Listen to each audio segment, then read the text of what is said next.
ಸಂತೋಷವಾಗಿದ್ದೀರಾ? ಆಮೇಲೆ ಓಕೆ, ಒಂದೇ ಒಂದು ವಾಕ್ಯ ಓದ್ಕೊಳ್ಳೋಣ. ಆದಿಕಾಂಡ ಬರೆದ ಪುಸ್ತಕ 6ನೇ ಅಧ್ಯಾಯ 8ನೇ ವಾಕ್ಯ.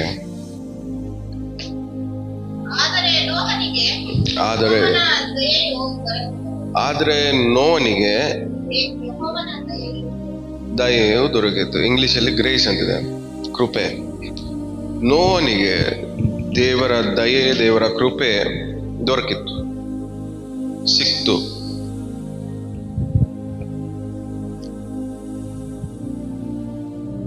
ದೇವರ ದಯೆ ಹೊಂದ್ಕೊಂಡಿರುವ ವ್ಯಕ್ತಿಗೆ ಒಂದು ಪರ್ಪಸ್ ಇರತ್ತೆ. ದೇವರ ಕೃಪೆಯನ್ನ ಹೊಂದ್ಕೊಂಡಿರೋ ವ್ಯಕ್ತಿಗೆ ಒಂದು ಪರ್ಪಸ್ ಇರುತ್ತೆ ಲೈಫಲ್ಲಿ. ನಾವು ಸುಮ್ಮನೆ ದೇವರ ಕೃಪೆಯಿಂದ ಬದುಕಿದ್ದೀನಿ ಅಂತ ಹೇಳಿ ಆ ಪರ್ಪಸ್ ಗೊತ್ತಿಲ್ಲದೆ ಹೋದ್ರೆ ಆ ಕೃಪೆಯನ್ನ ಹೊಂದ್ಕೊಂಡಿರುವಂಥದ್ದು ವ್ಯರ್ಥವಾಗೋಗುತ್ತೆ. ನಾವು ಕೇಳಿದ್ರೆ ಸಿಂಪಲ್ ಆಗಿ ಹೇಳ್ತೀವಲ್ಲ, ದೇವ್ರ ಕೃಪೆಯಿಂದ ಚೆನ್ನಾಗಿದ್ದೀನಿ. ದೇವ್ರ ಕೃಪೆಯಿಂದ ಚೆನ್ನಾಗಿರೋದು ಏನಕ್ಕೆ? ಎಷ್ಟು ಜನಕ್ಕೆ ಅರ್ಥ ಆಗ್ತದೆ ಹೇಳ್ತಿರೋದು? ನಾವು ಸಿಂಪಲ್ ಆಗಿ ಹೇಳ್ತೀವಲ್ಲ, ದೇವ್ರ ಕೃಪೆಯಿಂದ ಚೆನ್ನಾಗಿದ್ದೀನಿ, ದೇವ್ರ ಕೃಪೆಯಿಂದ ಬದುಕಿದ್ದೀನಿ. ದೇವ್ರ ಕೃಪೆಯಿಂದ ನೀನು ಚೆನ್ನಾಗಿರೋದು ಏನಕ್ಕೆ? ದೇವ್ರ ಕೃಪೆಯಿಂದ ನೀನು ಬದುಕಿರೋದು ಏನಕ್ಕೆ? ಏನು ಉದ್ದೇಶ ಹಂಗಂದ್ರೆ ನಮ್ಮ ಇಂಡಿವಿಜುವಲ್ ಲೈಫಲ್ಲಿ? ನೋವನಿಗೆ ಆ ಊರಲ್ಲಿರೋರೆಲ್ಲರೂ ಕೆಟ್ಟವರಾಗಿದ್ರು. ಅವ್ರಿಗೆ ಇಷ್ಟ ಬಂದಂಗೆ ಮಾಡ್ಕೊಂತಾರೆ, ಅವ್ರ ಮನ್ಸಿಗೆ ಬಂದಿದ್ದೆಲ್ಲ ಮಾಡ್ಕೊಂತ ಬರ್ತಾ ಇದ್ರು. ಆದ್ರೆ ಅವರ ಮಧ್ಯದಲ್ಲಿ ನೋವನು ಏನ್ ಮಾಡ್ದ? ದೇವರ ದಯೆಯನ್ನ, ಕೃಪೆಯನ್ನ ಹೊಂದ್ಕೊಂಡ. ಆ ದೇವರ ಕೃಪೆಯನ್ನು ಹೊಂದ್ಕೊಂಡಿರುವಂತ ಉದ್ದೇಶ ಅವನ ಮೂಲಕವಾಗಿ ಅಲ್ಲಿರೋ ಎಲ್ಲರನ್ನೂ ಕಾಪಾಡಬೇಕು ಅಂತ. ಅಂದ್ರೆ ದೇವರ ಕೃಪೆಯನ್ನ ನಾವು ಹೊಂದ್ಕೊಂಡಿರೋದು ಏನಕ್ಕೆ ಅಂದ್ರೆ, ಆ ಕೃಪೆ ಹೊಂದ್ಕೊಂಡಿರೋ ವ್ಯಕ್ತಿನ ದೇವ್ರು ಕಾಪಾಡ್ತಾರೆ, ಆ ಕೃಪೆ ಹೊಂದ್ಕೊಂಡಿರೋ ವ್ಯಕ್ತಿ ಬೇರೆಯವ್ರನ್ನ ಕಾಪಾಡ್ಬೇಕು. ಎಷ್ಟು ಜನಕ್ಕೆ ಅರ್ಥ ಆಗ್ತದೆ ಹೇಳ್ತಿರೋದು? ನಾವು ದೇವ್ರ ಕೃಪೆ ಹೊಂದ್ಕೊಂಡ್ಮೇಲೆ ನಮ್ಮನ್ನ ಕಾಪಾಡೋ ಜವಾಬ್ದಾರಿ ದೇವ್ರದು, ಆದ್ರೆ ಬೇರೆಯವ್ರನ್ನ ಕಾಪಾಡೋ ಜವಾಬ್ದಾರಿ ನಮ್ದು. ಬಟ್ ನಾವು ಕೃಪೆಯನ್ನ ಹೊಂದ್ಕೊಂಡಿರೋ ನಾವು ಸ್ವಾರ್ಥವಾಗಿ ಬದುಕ್ತಾ ಇದ್ದೀವಿ. ದೇವ್ರ ಕೃಪೆಯಿಂದ ನಾವು ಸಮಾಧಾನವಾಗಿರ್ಬೇಕು, ದೇವ್ರ ಕೃಪೆಯಿಂದ ನಾವು ಸಂತೋಷವಾಗಿರ್ಬೇಕು, ದೇವ್ರ ಕೃಪೆಯಿಂದ ನಾವು ನೆಮ್ಮದಿಯಾಗಿರ್ಬೇಕು, ದೇವ್ರ ಕೃಪೆಯಿಂದ ಆರೋಗ್ಯವಾಗಿರ್ಬೇಕು, ದೇವ್ರ ಕೃಪೆಯಿಂದ ನಾವು ಐಶ್ವರ್ಯವನ್ನು ಹೊಂದ್ಕೊಬೇಕು, ದೇವ್ರ ಕೃಪೆಯಿಂದ ನಾವು ಚೆನ್ನಾಗಿ ಬದುಕಬೇಕು, ಬಾಳ್ಬೇಕಂತ ನಾವು ಅನ್ಕೊಂತೀವಿ. ಆದ್ರೆ ನಿಮ್ಮ ಮೂಲಕವಾಗಿ ಬೇರೆಯವರು ಚೆನ್ನಾಗಿರ್ಬೇಕು ಅಂತ ನೆನೆಸದೇ ಇರೋದಿದೆ ನೋಡ್ರಿ. ಸೊ ನಿಮ್ಮ ಮೂಲಕವಾಗಿ ಬೇರೆಯವ್ರಿಗೆ ಏನ್ ಸಿಗ್ಬೇಕು? ದೇವರ ಕೃಪೆ ಸಿಗಬೇಕು, ನಿಮ್ಮ ಮೂಲಕವಾಗಿ ಸಿಗ್ಬೇಕು. ಪಾಪಿಗಳಿಗೆ ಡೈರೆಕ್ಟ್ ಆಗಿ ದೇವರ ಕೃಪೆಯನ್ನು ಅನುಭವಿಸುವಂತ ಒಂದು ಸೌಲಭ್ಯ ಇಲ್ಲ. ಆದ್ರೆ ಅವನಿಗೆ ಆ ಸೌಲಭ್ಯ ಇದೆ. ಏನು ಸೌಲಭ್ಯ? ನಿಮ್ಮ ಮೂಲಕವಾಗಿ ದೇವರ ಕೃಪೆಯನ್ನ ಅನುಭವಿಸುವಂತ ಸೌಲಭ್ಯ ಇದೆ. ಬಟ್ ನೀವು ನಾಟ್ ರೀಚಬಲ್ ಆಗಿದ್ದೀರಾ ಅವ್ರಿಗೆ.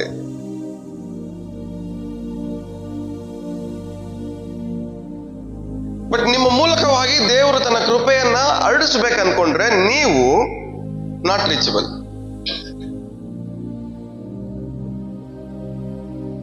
ಅವ್ರ ಕಣ್ಣೀರು ಬಂದಾಗ ನೀವೆಲ್ಲಿದ್ರಿ? Not reachable. ಅವ್ರ ವೇದನೆಯಲ್ಲಿದ್ದಾಗ ಎಲ್ಲಿದ್ರಿ? Not reachable. ಅವ್ರ ಕುಗ್ಗಿ ಹೋದಾಗ ಎಲ್ಲಿದ್ರಿ? Not reachable. ಅದಕ್ಕೆ ಸ್ವಾಮಿ ಹೇಳ್ತಾರೆ ನೋಡ್ರಿ, ನಾನು ಅನ್ನವಿಲ್ಲದಿದ್ದಾಗ, ರೋಗ ಆಗಿದ್ದಾಗ, ವಸ್ತ್ರವಾಗಿ ಇಲ್ಲದೆ ಇದ್ದಾಗ ನೀವು ನನಗೆ ಏನ್ ಕೊಟ್ರಿ? ನೋಡಕ್ ಬಂದಿದ್ರಾ? ಏನಾದ್ರು ಕೊಟ್ರಾ? ಏನಾದ್ರು ಮಾಡಿದ್ರಾ? ಕೇರ್ ಮಾಡಿದ್ರಾ? ಇಲ್ಲ, ಮಾಡಿಲ್ಲ. ಎಲ್ಲಿದ್ರಿ ನೀವೆಲ್ಲ ಅವಾಗ? Not reachable. ಅಂದ್ರೆ ಯೇಸು ಸ್ವಾಮಿ ಏನ್ ಹೇಳಕ್ ಇಷ್ಟಪಡ್ತಾ ಇದಾರಲ್ಲಿ? ನಿಮಗೆ ಯೇಸು ಸ್ವಾಮಿ ಮಾಡ್ತಾರೆ, ನೀವು ಬೇರೆಯವ್ರಿಗೆ ಮಾಡ್ಬೇಕು. ಅಂದ್ರೆ ನಿಮಗ್ ಕೊಟ್ಟಿದ್ದ ಕೃಪೆಯನ್ನ 4 ಜನ ನೀವು ಹರಡಿಸದೆ ಹೋದ್ರೆ ಯೇಸು ಸ್ವಾಮಿ ಏನ್ ಹೇಳ್ತಾರೆ? ನನಗೆ ನೀವು ಏನು ಮಾಡಿಲ್ಲ. ಸೊ ಇಲ್ಲಿ ನೋವನು ಏನ್ ಮಾಡಿದಾನೆ, ದೇವರ ಕೃಪೆಯನ್ನ ದಯೆಯನ್ನ ಹೊಂದಿದವನಾಗಿದ್ದಾನೆ. ಹೊಂದ್ಕೊಂಡಿದ್ದ ಉದ್ದೇಶ ಏನು? ಊರಲ್ಲಿರೋರೆಲ್ಲ ಕಾಪಾಡ್ಬೇಕು. ಊರಲ್ಲಿರೋರನ್ನ ಕಾಪಾಡೋದು ಹೆಂಗೆ? ದೇವರ ಕೃಪೆ ಹೆಂಗ್ ಕೆಲಸ ಮಾಡುತ್ತೆ ಅಲ್ಲಿ? ಅವನ್ ಏನ್ ಮಾಡ್ದ? ಹೋಗ್ಲಿ, ಏನ್ ಮಾಡ್ದ? ಊರಲ್ಲಿರೋರ್ಗೆಲ್ಲ ಏನ್ ಮಾಡ್ದ? ಸೊ ಕೃಪೆ ಹೆಂಗ್ ಕೆಲಸ ಮಾಡುತ್ತೆ? ಮಾತಾಡೋದ್ರ ಮೂಲಕ, ನಿಮ್ಮ ಬಾಯಿಂದ ಹೊರಡುವ ಮಾತಿನ ಮೂಲಕ ದೇವರ ಕೃಪೆ ಹರಡುತ್ತೆ. ಬಟ್ ನಮ್ಮ ಬಾಯಿಂದ ಹೊರಡುವಂತ ಮಾತು ಎಂಥದ್ದಾಗಿದೆ? ನಿಮ್ಮ ಬಾಯಿಂದ ಹೊರಡುವ ಮಾತು ಯಾವ ತರದಾಗಿದೆ? ಪಕ್ಕದಲ್ಲಿ ಕೈ ಕೊಟ್ಟು ಹೇಳ್ರಿ, ನಿಮ್ಮ ಮಾತು ಯಾವ ತರದ್ದು?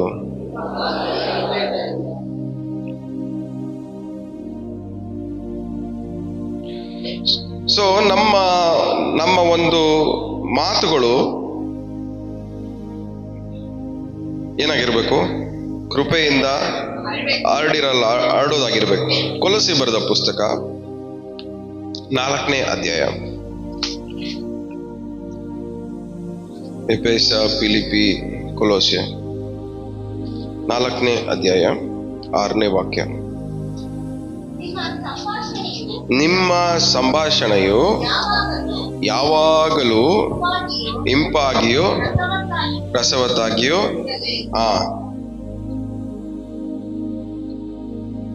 ಕೇಳಿ ಇನ್ನು ಓದಿ.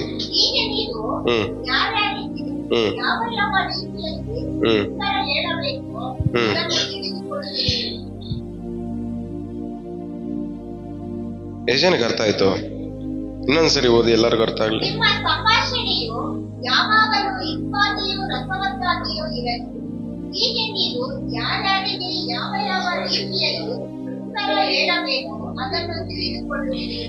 ಓಕೆ, ನಮ್ಮ ಸಂಭಾಷಣೆಯು ಇಂಪಾಗಿಯೂ, ಇಂಗ್ಲಿಷ್ ಅಲ್ಲಿ ಹೆಂಗಿದೆ ಗೊತ್ತಾ? ಲೆಟ್ ಯುವರ್ ಸ್ಪೀಚ್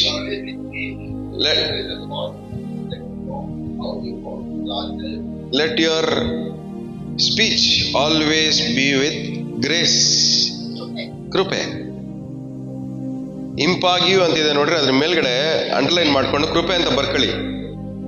ಓದ್ಬೇಕಾದ್ರೆ ನಿಮ್ಗೆ ಅರ್ಥ ಆಗತ್ತೆ. ಅಂಡರ್ಲೈನ್ ಮಾಡ್ಕೊಂಡು ಅದ್ರ ಮೇಲೆ ಕೃಪೆ ಅಂತ ಬರ್ಕೊಳ್ಳಿ. ಸೊ ನಿಮ್ಮ ಸಂಭಾಷಣೆಯು ಯಾವಾಗಲೂ ಕೃಪೆಯಿಂದಲೂ ರಸವತ್ತಾಗಿಯೂ ಅಂತಿದೆ ನೋಡ್ರಿ. ಅದು ಇಂಗ್ಲಿಷ್ ಅಲ್ಲಿ ಏನಿದೆ ಗೊತ್ತಾ? ಸಾಲ್ಟ್, ಉಪ್ಪು. ಅಂದ್ರೆ ನಿಮ್ಮ ಮಾತುಗಳು ಉಪ್ಪಲ್ಲಿ ಊರಲ್ಪಟ್ಟಿರ್ಬೇಕು ಅಂತ, ರುಚಿಯಾಗಿರ್ಬೇಕು. ಸ್ವಾಮಿ ಏನ್ ಹೇಳ್ತಾರೆ? ನೀವು ಈ ಲೋಕಕ್ಕೆ ಏನಾಗಿದ್ದೀರ? ಉಪ್ಪಾಗಿದ್ದೀರ. ಆ ಉಪ್ಪುತನವನ್ನ ಕಳ್ಕೊಂಡ್ರೆ ಯಾವುದಕ್ಕೂ ಸರಿ. ಪಕ್ಕದಲ್ಲಿರೋರ್ ಮುಖ ನೋಡ್ಕೊಂಡು ಕೇಳ್ರಿ, ನಿಮ್ಮ ಮಾತುಗಳು ಯೂಸ್ ಆಗತ್ತಾ? ನನ್ ಕಷ್ಟದಲ್ಲಿ ಇರ್ಬೇಕಾದ್ರೆ ಕೇಳ್ರಿ, ಇನ್ನೊಂದ್ಸರಿ ಪಕ್ಕದಲ್ಲಿ. ನನ್ ಕಷ್ಟದಲ್ಲಿ ಇರ್ಬೇಕಾದ್ರೆ ನಿಮ್ ಮಾತುಗಳು ಉಪಯೋಗ ಆಗತ್ತಾ ನನಗೆ? ನನ್ ಕುಗ್ಗಿ ಹೋದಾಗ ನಿಮ್ ಮಾತುಗಳು ಉಪಯೋಗ ಆಗತ್ತಾ ನನಗೆ? ನನ್ ಕಣ್ಣೀರಲ್ಲಿ ಇದ್ದಾಗ ನಿಮ್ ಮಾತುಗಳು ಯೂಸ್ ಆಗತ್ತಾ ನನಗೆ? ನನ್ ವೇದನೆಯಲ್ಲಿದ್ದಾಗ ನಿಮ್ ಮಾತುಗಳು ಯೂಸ್ ಆಗತ್ತಾ ನನಗೆ?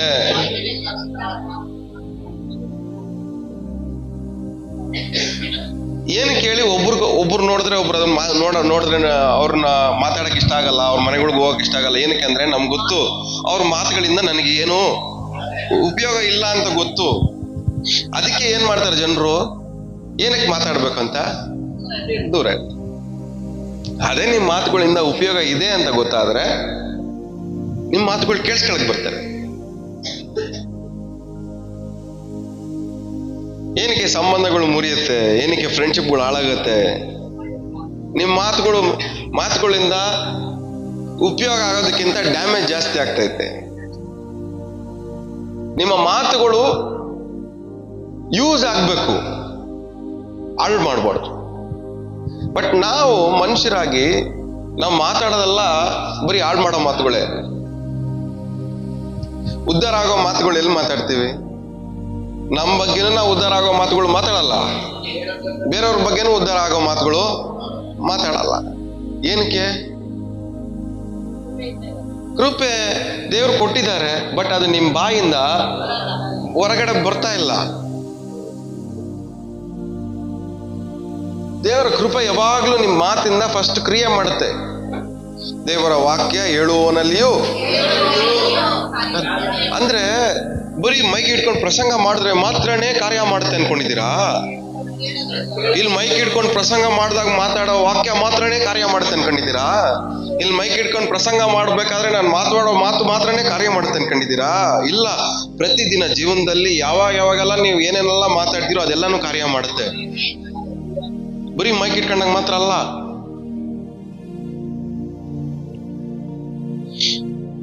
ಬಟ್ ನಾವು ಇಲ್ಲಿ 2 ಅವರ್ ಕುತ್ಕೊಂಡಿರ್ತೀವಿ. 2 ಅವರ್ ಕುತ್ಕೊಂಡಿರೋ ಮಾತುಗಳಿಗೆ ಮಾತ್ರ ನಾವೇನ್ ಮಾಡ್ತೀವಿ? ಓ, ಇದು ಕಾರ್ಯ ಮಾಡುತ್ತೆ ಅಂತ ನಂಬ್ತೀವಿ.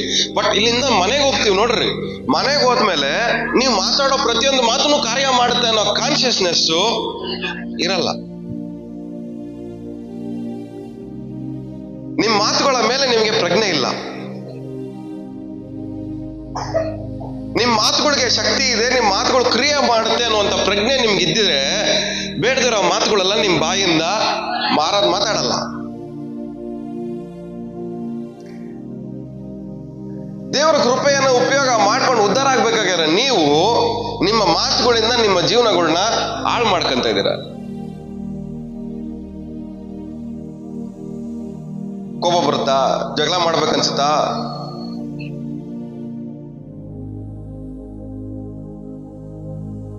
ಜಗಳ ಮಾಡ್ರಿ, ಮಾತಾಡ್ದಿರ ಜಗಳ ಮಾಡ್ರಿ, ಮೌನವಾಗಿ ಜಗಳ ಮಾಡ್ರಿ. ಮಾತುಗಳನ್ನ ಬಿಟ್ಟು ಜಗಳ ಮಾಡ್ಬೇಡ್ರಿ. ಮಾತುಗಳು ಬಿಟ್ಟಿದ್ದು ಕಾರ್ಯ ಮಾಡಕ್ ಸ್ಟಾರ್ಟ್ ಮಾಡ್ತಂದ್ರೆ, ಆ ಮಾತುಗಳು ಕ್ರಿಯೆ ಮಾಡಕ್ ಸ್ಟಾರ್ಟ್ ಮಾಡಿದ್ರೆ ಮಾತುಗಳು ನಿಮ್ ಜೀವನಗಳನ್ನ ಹಾಳು ಮಾಡ್ಬಿಡುತ್ತೆ.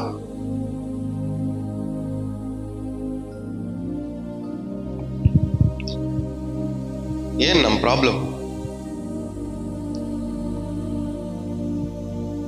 ಇವತ್ತು ನಿಮ್ಗೆ ಏನ್ ಹೇಳಕ್ ಇಷ್ಟಪಡ್ತಾ ಇದಂದ್ರೆ, ನಿಮ್ಮ ಮಾತುಗಳು ಈ ವರ್ಷದಲ್ಲಿ ನಿಮ್ಮನ್ನ ಹಾಳು ಮಾಡಬಾರ್ದು. 2025ರಲ್ಲಿ ಮಾತಾಡಿ ನಮ್ದು ಹಾಳು ಮಾಡ್ಕೊಂಡು ಅವ್ರದ್ದು ಹಾಳು ಮಾಡ್ಕೊಂಡು ಎಲ್ಲಾರ ಲೈಫ್ಗಳು ಹಾಳು ಮಾಡ್ಕೊಂಡು ಕೂತಿದ್ವಿ. ಆದ್ರೆ 26ರಲ್ಲಿ ಹಾಳು ಮಾಡ್ಕೋಬಾರ್ದು. ಉಪಯೋಗ ಆಗೋದು ಮಾತ್ರನೇ ಮಾತುಗಳು ಮಾತ್ರನೇ ಮಾತಾಡ್ಬೇಕು. ಪಕ್ಕದಲ್ಲಿ ಮುಖಾಂತರ ಜಗಳ ಆಡ್ಬೇಕಂದ್ರೆ ಮೌನವಾಗಿ ಜಗಳ ಆಡಿ, ಮಾತುಗಳಿಂದ ಜಗಳ ಮಾಡ್ಬೇಡ್ರಿ ಅಂತ.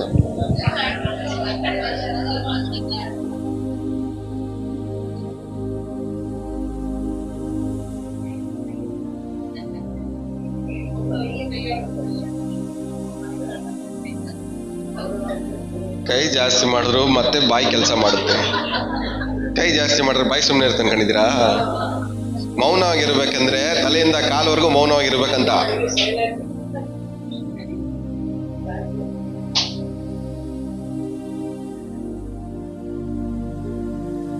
ಮೂರ್ಖನಿಗೆ ಬುದ್ಧಿಮಟ್ಟ ಅಂತೆ. ಮೂರ್ಖನಿಗೆ ಏನಂತೆ? ಬುದ್ಧಿಮಟ್ಟ. ಆ ಬುದ್ಧಿ ಇಲ್ದಿರೋನ್ ಏನ್ ಮಾಡ್ತಾನೆ? ಮಾತುಗಳ ಮೂಲಕ ಗೆಲ್ಬೇಕನ್ಕಂತಾನೆ. ಬುದ್ಧಿ ಇಲ್ದಿರೋನ್ ಏನ್ ಮಾಡ್ತಾನೆ ಹೇಳ್ರಿ? ಮಾತುಗಳಿಂದ ಗೆಲ್ಬೇಕನ್ಕಂತಾನೆ. ಆದ್ರೆ ಬುದ್ಧಿ ಇಲ್ದಿರೋನು ಎಷ್ಟು ಮಾತುಗಳು ಮಾತಾಡಿದ್ರು ಕೊನೆಯದಾಗಿ ಸೋಲೋದು ಅವನೇ.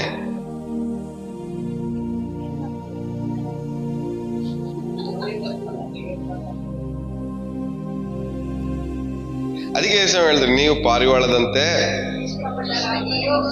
ಸರ್ಪದಂತೆ ಜಾಣರು. ಅಂದ್ರೆ ಪಾರಿವಾಳ ತರ ಮೌನವಾಗಿ ಸೈಲೆಂಟ್ ಆಗಿ, ಸರ್ಪ ತರ ಜಾಣರ್ ಅಂದ್ರೆ ಏನು? ಅವ್ರು ಹೇಳೋದೆಲ್ಲ ಕೇಳಿಸ್ಕೊಳ್ಳೋ ತರ. ಅಂದ್ರೆ ಸೈಲೆಂಟ್ ಆಗಿ ಒಬ್ರು ನಿಮ್ಮ ಹತ್ರ ಜಗಳ ಮಾಡಕ್ ಬರ್ತಾ ಇದ್ರೆ ನೀವೇನ್ ಮಾಡ್ಬೇಕು? ಮೌನವಾಗಿದ್ದು ಕೇಳಿಸ್ಕೋಬೇಕು. ಮೌನವಾಗಿದ್ದು ಕೇಳಿಸ್ಕೋಬೇಕು. ಮೊದಲು ಅವ್ರ ಮನ್ಸಲ್ಲಿರೋದೆಲ್ಲ ಹೊರಗಡೆ ಬರ್ಲಿ. ನಮ್ ಪ್ರಾಬ್ಲಮ್ ಏನ್ ಗೊತ್ತಾ? ಅವ್ರ ಮನ್ಸಲ್ಲಿರೋದು ಹೊರಗಡೆ ಬರಕ್ಕೆ ಬಿಡಲ್ಲ ನಾವು. ಏನ್ ಹೇಳಕ್ ಬರ್ತಾವ್ರೆ, ಏನ್ ಕಂಪ್ಲೀಟ್ ಆಗಿ ಹೊರಗಡೆ ಹಾಕ್ಬಿಡ್ಲಿ, ಒಳಗಡೆ ಇರೋದಲ್ಲ. ಅವ್ರ ಮನ್ಸಲ್ಲಿ ಇರೋದು ಹೊರಗಡೆ ಹಾಕಕ್ ಟೈಮ್ ಕೊಡ್ರಿ. ಕೇಳಕ್ ಮುಂಚೆನೆ ನೀವೇನ್ ಮಾಡ್ತೀರಾ? ಸೆಂಟಿಮೆಂಟ್ ಆಗಿ, ಎಮೋಷನಲ್ ಆಗಿ ಏನ್ ಮಾಡ್ತೀರಾ? ನೀವು ರಿಯಾಕ್ಷನ್ ಮಾಡ್ಬಿಡ್ತೀರ. ಅದಕ್ಕೆ ಪರಿಷ್ಕಾರನೇ ಸಿಗಲ್ಲ ನಿಮ್ಗೆ, ಕನ್ಕ್ಲೂಷನ್ನೇ ಬರಲ್ಲ ಯಾವುದನ್ನು. ಫುಲ್ ಹೇಳಕ್ ಬಿಟ್ಬಿಡ್ರಿ, ಸ್ವಲ್ಪ ಮೌನವಾಗಿರ್ರಿ, ಸರ್ಪತ್ತಡೆ ಜಾಣವಾಗಿದ್ದು ಕೇಳಿಸ್ಕೊಳ್ರಿ, ಒಂದ್ ಪರಿಷ್ಕಾರ ಸಿಗತ್ತೆ. ಅದನ್ನ ಬಿಟ್ಟು ನಿಮ್ಮ ಮಾತುಗಳ ಮೂಲಕವಾಗಿ ಫೈಟ್ ಮಾಡಕ್ ಹೋದ್ರೆ ಅದಕ್ಕೆ ಪರಿಷ್ಕಾರ ಸಿಗಲ್ಲ.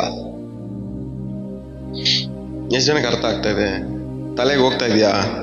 ಸೊ ಲೆಟ್ ಯುವರ್ ಸ್ಪೀಚ್, ನಿಮ್ಮ ಸಂಭಾಷಣೆಯು ಯಾವಾಗಲೂ ಕೃಪೆಯಿಂದಲೂ ರುಚಿಯಾಗಿಯೂ ಇರಲಿ. ಅವಾಗ ನೀವ್ ಏನು ಹೇಳಕ್ ಪ್ರಯತ್ನ ಪಡ್ತಾ ಇದ್ದೀರಾ ಅನ್ನೋದು ಮತ್ತೊಬ್ರಿಗೆ ಅರ್ಥ ಆಗತ್ತೆ. ಅದು ಆ ವಾಕ್ಯದ ಅರ್ಥ. ಎಷ್ಟು ಜನಕ್ಕೆ ಅರ್ಥ ಆಗ್ತಾ ಇದೆ ಹೇಳ್ತಾ ಇರೋದು? ನಮ್ಮ ಸಂಭಾಷಣೆ ಯಾವಾಗ ದೇವರ ಕೃಪೆಯಿಂದಲೂ ರುಚಿಯಾಗಿರುತ್ತೋ ಅವಾಗ ನಾವ್ ಏನ್ ಹೇಳಕ್ ಪ್ರಯತ್ನ ಪಡ್ತಾ ಇದೀವಿ ಅಂತ ಅವ್ರಿಗೆ ಅರ್ಥ ಆಗತ್ತೆ. ಎಷ್ಟು ಸರಿ ನಮ್ಗೆ ಈ ಪ್ರಶ್ನೆ ಬಂದಿರಲ್ಲ ನಿಮ್ಗೆ, ನಾನು ಹೇಳೋದು ಯಾವ್ದು ಇವ್ರ ತಲೆಗೆ ಹೋಗಲ್ಲ, ನಾನು ಹೇಳೋದು ಯಾವ್ದು ಇವ್ರಿಗೆ ಅರ್ಥನೇ ಆಗಲ್ಲ. ನೀವು ಹೇಳೋದೇ ಸರಿಯಾಗಿಲ್ಲ. ಖಾರ ಪುಡಿ ಎಲ್ಲ ಧನಿಯಾ ಪುಡಿ ಜಾಸ್ತಿ ಹಾಕಿ ಕೊಡ್ತಾ ಇದ್ದೀರಾ, ಅದ್ರಲ್ಲಿ ಏನೈತೆ ರುಚಿ? ಏನೈತೆ ಅದು ರುಚಿ? ರುಚಿ ಇಲ್ಲ, ಬರೀ ಧನಿಯಾ ಪೌಡರ್ ಟೇಸ್ಟೇ ಬರ್ತೈತೆ, ಖಾರ ಪುಡಿ ಟೇಸ್ಟ್ ಬರ್ತಾ ಇದೆ. ನೀವು ಏನ್ ಡಿಶ್ ಕೊಡ್ತಾ ಇದ್ದೀರಾ, ಏನ್ ಅವ್ರಿಗೆ ಊಟ ಬಡಿಸ್ತಾ ಇದ್ದೀರಾ ಅನ್ನೋದು ರುಚಿ ಅವ್ರಿಗೆ ಗೊತ್ತಾಗ್ತಾ ಇಲ್ಲ. ಸೊ ನಿಮ್ಮ ಸಂಭಾಷಣೆಯು ದೇವರ ಕೃಪೆಯಿಂದಲೂ ರುಚಿಯಾಗಿಯೂ ಇರ್ಲಿ. ಅವಾಗ ನೀವು ಏನ್ ಹೇಳಕ್ ಪ್ರಯತ್ನ ಪಡ್ತಾ ಇದ್ದೀರಾ ಅನ್ನೋದು ಕೇಳಿಸ್ಕೊಳ್ಳೋನ್ಗೆ ಅರ್ಥ ಆಗತ್ತೆ. ನೀವು ಹೇಳೋದು ಕೇಳಿಸ್ಕೊಳ್ಳೋನ್ಗೆ ಅರ್ಥ ಆಗ್ತಾ ಇಲ್ಲ ಅಂದ್ರೆ ನೀವು ಮಾಡ್ತಿರೋ ಸಂಭಾಷಣೆ ಸರಿ ಇಲ್ಲ. ನಾನು ಹೇಳೋದು ಏನು ಅರ್ಥ ಆಗ್ತಿಲ್ಲ ಬ್ರದರ್, ನಿಜ ಅರ್ಥ ಆಗ್ತಾ ಇಲ್ಲ. ಯಾಕೆಂದ್ರೆ ನಾವು ಮಾಡ್ತಿರೋ ಸಂಭಾಷಣೆ, ನಾ ಏನ್ ಹೇಳಕ್ ಪ್ರಯತ್ನ ಪಡ್ತಾ ಇದ್ದೀನಿ ಅದು ಅವ್ರಿಗೆ ಅರ್ಥ ಆಗ್ತಾ ಇಲ್ಲ. ಅರ್ಥ ಆಗ್ತಾ ಇಲ್ಲ ಅಂದ್ರೆ ಅದು ಅವ್ರ ಕಿವಿಲಲ್ಲ ಪ್ರಾಬ್ಲಮ್ ಇರೋದು, ನಾವು ಮಾಡ್ತಿರೋ ಸಂಭಾಷಣೆಯಲ್ಲಿ. ನೀವು ಮಾತಾಡೋ ಮಾತು ರುಚಿಯಾಗಿದ್ರೆ ಯಾರ ಕಿವಿಗಾದ್ರೂ ಹೋಗತ್ತೆ, ಬೀಳೇ ಬೀಳುತ್ತೆ. ನಿಮ್ಮ ಮಾತುಗಳು ಅಷ್ಟೊಂದು ಪವರ್ ಇದೆ. ನಿಮ್ಮ ಮಾತುಗಳಿಗೆ ಏನಿದೆ? ಪವರ್ ಇದೆ. ನಂಬ್ತೀರಾ ಇಲ್ಲ ನಿಮ್ಮ ಮಾತುಗಳಿಗೆ ಪವರ್ ಇದೆ ಅಂತ? ಮಾತುಗಳಿಗೆ ಪವರ್ ಇದೆ ಅಂತ ನೀವು ನಂಬಿದ್ದಿದ್ರೆ ಬೇಡದಿರೋ ಮಾತುಗಳ ನೀವು ಬಾಯಿಂದ ಬರ್ತಾ ಇರ್ಲಿಲ್ಲ. ನಿಮ್ ಮಾತುಗಳಲ್ಲಿ ಪವರ್ ಇದೆ ಅಂತ ನೀವು ನಂಬಿದಿದ್ರೆ ಬೇಡದಿರೋ ಮಾತುಗಳನ್ನೆಲ್ಲ ನಿಮ್ ಬಾಯಿಂದ ಬರ್ತಾ ಇರ್ಲಿಲ್ಲ. ಏನಕ್ಕೆ ನಾವು ಬೇಡದಿರೋ ಮಾತುಗಳೆಲ್ಲ ಬಾಯಿಂದ ಈಸಿಯಾಗಿ ಬಿಟ್ಬಿಡ್ತೀವಿ ಅಂದ್ರೆ ನಮ್ಮ ಮಾತುಗಳಿಗೆ ವ್ಯಾಲ್ಯೂ ಇಲ್ಲ ಅಂತ ನಾವೇ ಅನ್ಕೊಂತಾ ಇದೀವಿ. ನಮ್ಮ ಮಾತುಗಳಿಗೆ ಬೆಲೆ ಇಲ್ಲ, ನಮ್ಮ ಮಾತುಗಳಿಗೆ ಶಕ್ತಿ ಇಲ್ಲ, ನಮ್ಮ ಮಾತುಗಳಿಗೆ ಇಂಪಾರ್ಟೆನ್ಸ್ ಇಲ್ಲ ಅಂತ ನಾವೇನ್ ಮಾಡ್ತಾ ಇದೀವಿ? ಸಂಡೇ ಬಜಾರ್ ಐಟಮ್ ತರ ನಮ್ಮ ಮಾತುಗಳನ್ನ ಎಲ್ಲ ಕಡೆ ಬಿಟ್ಬಿಡ್ತಾ ಇದೀವಿ. ಕೇಳಿದ್ರೆ ಅವ್ರು ಹೇಳ್ತಾರೆ ಅವ್ರ ಹಂಗಂದ್ರಂತೆ ಅಂತ. ನನ್ನ ಹತ್ರನೂ ಅವ್ರ ಹಂಗಂದ್ರಂತೆ, ನನ್ನ ಹತ್ರನೂ ಅವ್ರ ಹಂಗಂದ್ರಂತೆ, ನನ್ನ ಹತ್ರ ಎಲ್ಲಾರ ಹತ್ರನೂ ಇವ್ರ ಸಂಭಾಷಣೆ ಇರ್ತದೆ, ರೆಕಾರ್ಡಿಂಗ್ ತರ.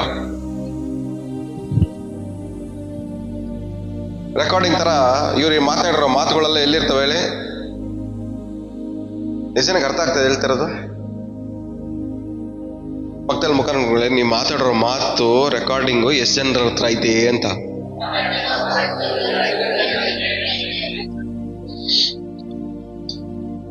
ಯಾವಾಗ್ಲೂ ನಮ್ಮ ಮಾತು ಹೇಳುವವನಲ್ಲಿಯೂ ನಿಮ್ ಲಿಮಿಟೇಷನ್ ಅಷ್ಟೇ. ಲೌಡ್ ಸ್ಪೀಕರ್ ಹಾಕಲ್ಲ ಮಾತಾಡ್ಬಾರ್ದು ಕಥೆಗಳನ್ನೆಲ್ಲ. ಎಷ್ಟು ಜನಕ್ಕೆ ಅರ್ಥ ಆಗ್ತದೆ? ಇವಾಗ ಒಬ್ಬ ಇವಾಗ ಏನೋ ತಪ್ಪು ಮಾಡಿದ ಅನ್ಕಳಿ, ಈಗ ಅವ್ನ್ ಮಾತ್ರ ಸರೋಗ್ಬೇಕಂದ್ರೆ ನಾ ಏನ್ ಮಾಡ್ಬೇಕು ಹೇಳ್ರಿ? ಹೇಳುವವನಲ್ಲಿಯೂ ಕೇಳುವವನಲ್ಲಿ. ನಾ ಹೇಳೋದು ಅವನಲ್ಲೂ ಕೆಲಸ ಮಾಡ್ಬೇಕು, ನನ್ನ ಒಳಗಡೆ ಕೆಲಸ ಮಾಡ್ಬೇಕು. ಅದನ್ನ ಬಿಟ್ಬಿಟ್ಟು ಬ್ರದರ್ ನೋಡಿ ಬ್ರದರ್ ಇವ್ನ ಹೆಂಗಂತೆ, ನೋಡಿ ಬ್ರದರ್ ಇವಾಗ ನಾನು ಅಲ್ಲಿ ಮಾತಾಡೋ ಮಾತೆಲ್ಲ ಇವನಲ್ಲಿ ಕೆಲಸ ಮಾಡುತ್ತಾ?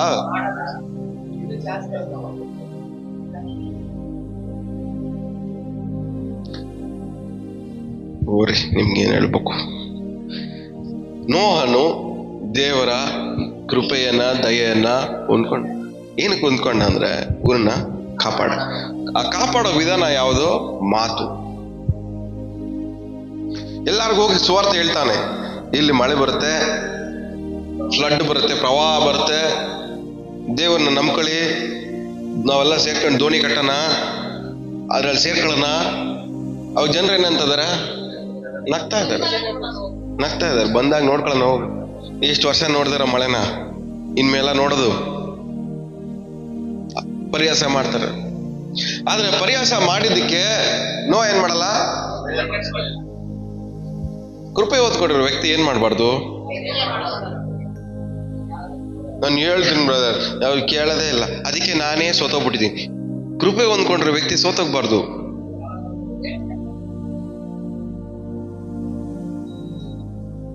ಹೌದು, ಹೇಳ್ತಾನೆ ಇರ್ತೀವಿ, ಆದ್ರೂ ಸೋತೋಗ್ಬಾರ್ದು. ಊರೆಲ್ಲ ಪರಿಹಾಸ ಮಾಡ್ತಾರ ಅವನಿಗೆ. ಲಾಸ್ಟಿಗೆ ಮಿಕ್ಕಿದ್ದು ಯಾರು ಹೇಳಿ? ನೋವನ ಕುಟುಂಬ ಮಾತ್ರನೇ ಮಿಕ್ಕಿದ್ದು. ಆ ಊರಲ್ಲಿರೋಲ್ಲ ಏನ್ ಮಾಡಿದ್ರು? ಊರಲ್ಲೆಲ್ಲರೆಲ್ಲ ಪರಿಹಾಸ ಮಾಡ್ತಾವ್ರೆ. ಮಳೆ ಬರುತ್ತಂತೆ, ಏನೋ ಹುಚ್ಚಿಡ್ಬಿಟ್ಟೈತಿ ಇವನ್ಗೆ. ಊರಲ್ಲಿರೋರೆಲ್ಲ ಪರಿಹಾಸ ಮಾಡ್ತಾವ್ರೆ, ಆದ್ರೂ ಇವನು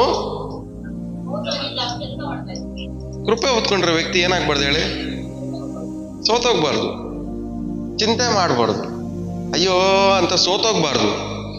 ಇವ್ರು ಹಿಂಗಂತ ಎಷ್ಟು ಹೇಳಿದ್ರು ಇವರು ನನ್ನ ಮಾತೇ ಕೇಳಿಸ್ಕೊಳ್ಳಲ್ಲ ಅಂತ ಮನೆಗೆ ಹೋಗಿ ಅಳ್ಬಾರ್ದು. ನಿನ್ ಕೆಲ್ಸ ಏನು, ನಿನ್ ಕೆಲ್ಸ ಏನು ಅಷ್ಟು ಮಾತ್ರ ಮಾಡು. ನಮ್ ಪ್ರಾಬ್ಲಮ್ ಏನಂದ್ರೆ, ನಾವು ಹೇಳೋದನ್ನ ಯಾರು ಕೇಳಿಸ್ಕೊಂಡಿಲ್ಲ ಅಂದ್ರೆ, ಕೇಳಿಸ್ಕೊಂಡಿಲ್ಲ ಅಂತ ಹೇಳಿ ಸೋತೋಗ್ಬಿಡ್ತೀವಿ, ಕೇಳಿಸ್ಕೊಂಡಿಲ್ಲ ಅಂತ ಕುಗ್ಗೋಗ್ತೀವಿ, ಕೇಳಿಸ್ಕೊಂಡಿಲ್ಲ ಅಂತ ಬಾಧೆ ಪಡ್ತೀವಿ, ಕೇಳಿಸ್ಕೊಂಡಿಲ್ಲ ಅಂತ ಮಾತಾಡೋದು ನಿಲ್ಸ್ಬಿಡ್ತೀವಿ, ಕೇಳಿಸ್ಕೊಂಡಿಲ್ಲ ಅಂತ ಎಲ್ಲರಿಂದ ದೂರ ಹೋಗ್ಬಿಡ್ತೀವಿ, ಕೇಳಿಸ್ಕೊಂಡಿಲ್ಲ ಅಂತ ಒಂಟಿಯಾಗಿ ನಾವೇ ಬದುಕ್ತೀವಿ. ನಾವು ಕೇಳಿಸ್ಕೊಂಡಿಲ್ಲ ಅಂತ ಹೇಳಿ ಸಿಟ್ ಮಾಡ್ಕೊಂತೀವಿ, ಕೇಳಿಸ್ಕೊಂಡಿಲ್ಲ ಅಂತ ತಲೆ ಕೆಡ್ಸ್ಕೊಂತೀವಿ. ಅವ್ರು ಕೇಳಿಸ್ಕೊಂಡಿಲ್ಲ ಅಂದ್ರೆ ಅವ್ರ ಬಗ್ಗೆನೇ 4 ಜನಕ್ಕೆ ಹೋಗಿ ಹೇಳ್ತೀವಿ. ಇದೆಲ್ಲ ಪ್ರಾಬ್ಲಮ್ ಏನು? ನಮ್ಮ ಮಾತು ಕೇಳಿಸ್ಕೊಂಡಿಲ್ಲ ಅಂತ. ಆದ್ರೆ ಹತ್ರ ಕಲಿಬೇಕಾಗಿರೋ ವಿಷಯ ನಾವು ಬೇಜಾರು ಮಾಡ್ಕೋಬಾರ್ದು, ಕುಗ್ಗೋಗ್ಬಾರ್ದು, ಸೋತೋಗ್ಬಾರ್ದು. ನಿಮ್ಗೆ ಕೊಟ್ಟಿರೋ ಕೆಲ್ಸನ ನೀವು ಮಾಡ್ಬೇಕು.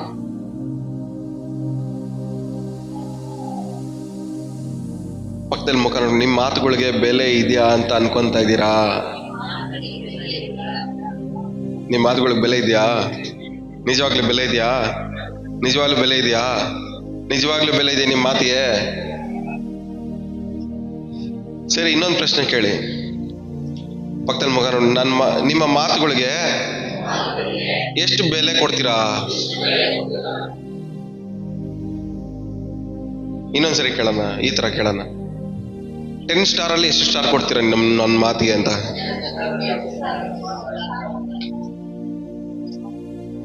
ನಿಮ್ ಮಾತುಗಳಿಗೆ ಎಷ್ಟು ಸ್ಟಾರ್ ಕೊಡ್ಕೊಂತೀರಾ? 10 ಸ್ಟಾರ್ ಅಲ್ಲಿ 10 ಕೊಡ್ತೀರಾ? ಸಿನ್ಸಿಯರ್ ಆಗಿ ಅನಲೈಸ್ ಮಾಡ್ಕೊಳ್ಳಿ ನಿಮ್ಮ ಮಾತುಗಳನ್ನ. ಸಿನ್ಸಿಯರ್ ಆಗಿ, ಪ್ರಾಮಾಣಿಕವಾಗಿ ರೇಟ್ ಮಾಡ್ಕೊಳ್ಳಿ, ಪ್ರಾಮಾಣಿಕವಾಗಿ ಅನಲೈಸ್ ಮಾಡ್ಕೊಳ್ಳಿ. ನನ್ನ ಮಾತಿಗೆ ನಾನು ಎಷ್ಟು ಗೌರವ ಕೊಡ್ಕೊಂತ ಇದ್ದೀನಿ, ನನ್ನ ಮಾತಿಗೆ ನಾನು ಎಷ್ಟು ವ್ಯಾಲ್ಯೂ ಕೊಡ್ತಾ ಇದ್ದೀನಿ, ನಾನು ಮಾತಾಡೋ ಮಾತುಗಳಿಗೆ ನಿಜವಾಗ್ಲೂ ವ್ಯಾಲ್ಯೂ ಕೊಡ್ಬೇಕಾ, ಮರ್ಯಾದೆ ಕೊಡ್ಬೇಕಾ? ಈ ತರ ಮಾತುಗಳನ್ನ ಮಾತಾಡ್ಬೇಕಾದ್ರೆ ದೇವ್ರು ನನ್ನ ಮಾತುಗಳನ್ನ ಹೆಂಗ್ ಉಪಯೋಗ ಮಾಡ್ಕೊಳಕ್ಕಾಗತ್ತೆ ಅಂತ ನಮ್ಮನ್ನ ನಾವೇನ್ ಮಾಡ್ಬೇಕು? ಅನಲೈಸ್ ಮಾಡ್ಕೋಬೇಕು, ಪರಿಶೀಲಿಸ್ಕೋಬೇಕು. ಆದ್ರೆ ಎಲ್ಲೂನು ಬೇಜಾರೇ ಮಾಡ್ಕೊಂಡಿಲ್ಲ, ಸೋತೋಗ್ಲೇ ಇಲ್ಲ. ನಾವೇನ ಕಡ್ದ ಫುಲ್ ಆಯ್ತು, ರೆಡಿ ಆಯ್ತು. ದೇವ್ರು ಏನ್ ಹೇಳಿದ್ರು ಆ ಕೆಲಸ ಮಾಡ್ದ. ಪ್ರಾಣಿಗಳೆಲ್ಲ ಜೊತೆ ಆಗಿ ಒಳಗಡೆ ಕಳಿಸ್ಬೇಕಾದ್ರೆ ಏನನ್ನ ಪ್ರವೇಶ ಮಾಡಿರ್ತಾರೆ ಜನರು? ಮಳೆನೇ ಬಂದಿಲ್ಲ, ಪ್ರಾಣಿಗಳು ಕರ್ಕೊಂಡು ಹೋಯ್ತವನೆ.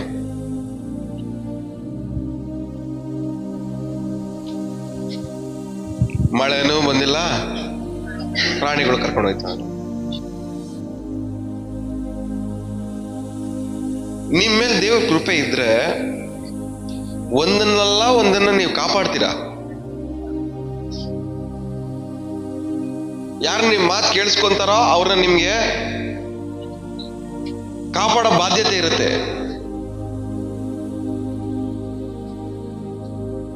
ಮನುಷ್ಯರು ಕೇಳಿಲ್ಲ, ಪ್ರಾಣಿಗಳಾದ್ರೂ ಕೇಳ್ತಲ್ಲ ಒಂದ್ ಮಾತನ್ನ. ಬಂತ ಟೈಮ್ ಸರಿಗೆ ಬಂದು ಕರ್ಕೊಂಡ್ ಬಂದ್ರ ಬಂದ ಎಲ್ಲ ಪ್ರಾಣಿಗಳು ಬಂತ ಮಾತು ಕೇಳಿಸ್ಕಂತ. ಇವಾಗ ಮನುಷ್ಯರು ಮಾತು ಕೇಳಿಸ್ಕೊಂಡಿಲ್ಲ ಅಂತೇಳಿ ಪ್ರಾಣಿಗಳನ್ನ ಕಾಪಾಡಕ್ ಬಿಟ್ಟಿದ್ರೆ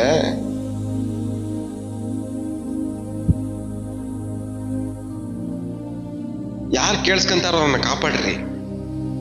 ಕೇಳಿಸ್ಕೊಳ್ದಿರೋರ ಬಗ್ಗೆ ಕೊರಗಿ ಚಿಂತೆ ಮಾಡಬೇಡ್ರಿ.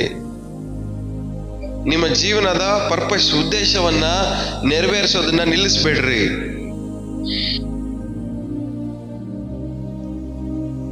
ಎಲ್ಲ ಒಳಗಡೆ ಹೋದ್ರು. ಮಳೆ ಬರಕ್ ಸ್ಟಾರ್ಟ್ ಆಯ್ತು. ಮಳೆ ಬರಕ್ ಸ್ಟಾರ್ಟ್ ಆದ್ಮೇಲೆ ದೇವ್ರು ಏನ್ ಮಾಡಿದ್ರು, ಹೊರಗಡೆಯಿಂದ ಬಾಗ್ಲ ಅವಾಗ ಹೊರಗಡೆಯಿಂದ ಬಡ್ಕಂತವ್ರೆ, ಕಾಪಾಡಿ ಕಾಪಾಡಿ ಕಾಪಾಡಿ ಕಾಪಾಡಿ. ಯಾರನ್ನ?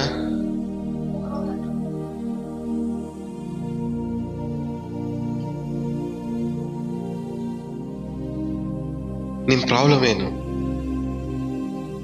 ಏನ್ ನಿಮ್ ಪ್ರಾಬ್ಲಮ್? ನೀವು ಸರ್ಪದಂತೆ ಜಾಣರಾಗಿಲ್ಲ. ದೇವರು ಹೇಳೋದನ್ನ ಹೇಳಿದ ತಕ್ಷಣ ಕೇಳಿಸ್ಕೊಂಡ್ಬಿಟ್ರೆ ನಿಮ್ಗೆ ಸಮಸ್ಯೆಯಲ್ಲಿ ಸಿಕ್ಕಾಕೊಳ್ಳುವಂತ ಅವಶ್ಯಕತೆ ಇರಲ್ಲ. ನಿಮ್ಮ ಕಿವಿ ಮಂದವಾಗಿರೋದಕ್ಕೋಸ್ಕರವಾಗಿ ಸಮಸ್ಯೆ ಜಾಸ್ತಿ ಆದಾಗ ದೇವ್ರೇ ನನ್ನ ಕಾಪಾಡು, ದೇವ್ರೇ ನನ್ನ ಕಾಪಾಡು ಅಂತ ನಾವೇನ್ ಮಾಡ್ತೀವಿ?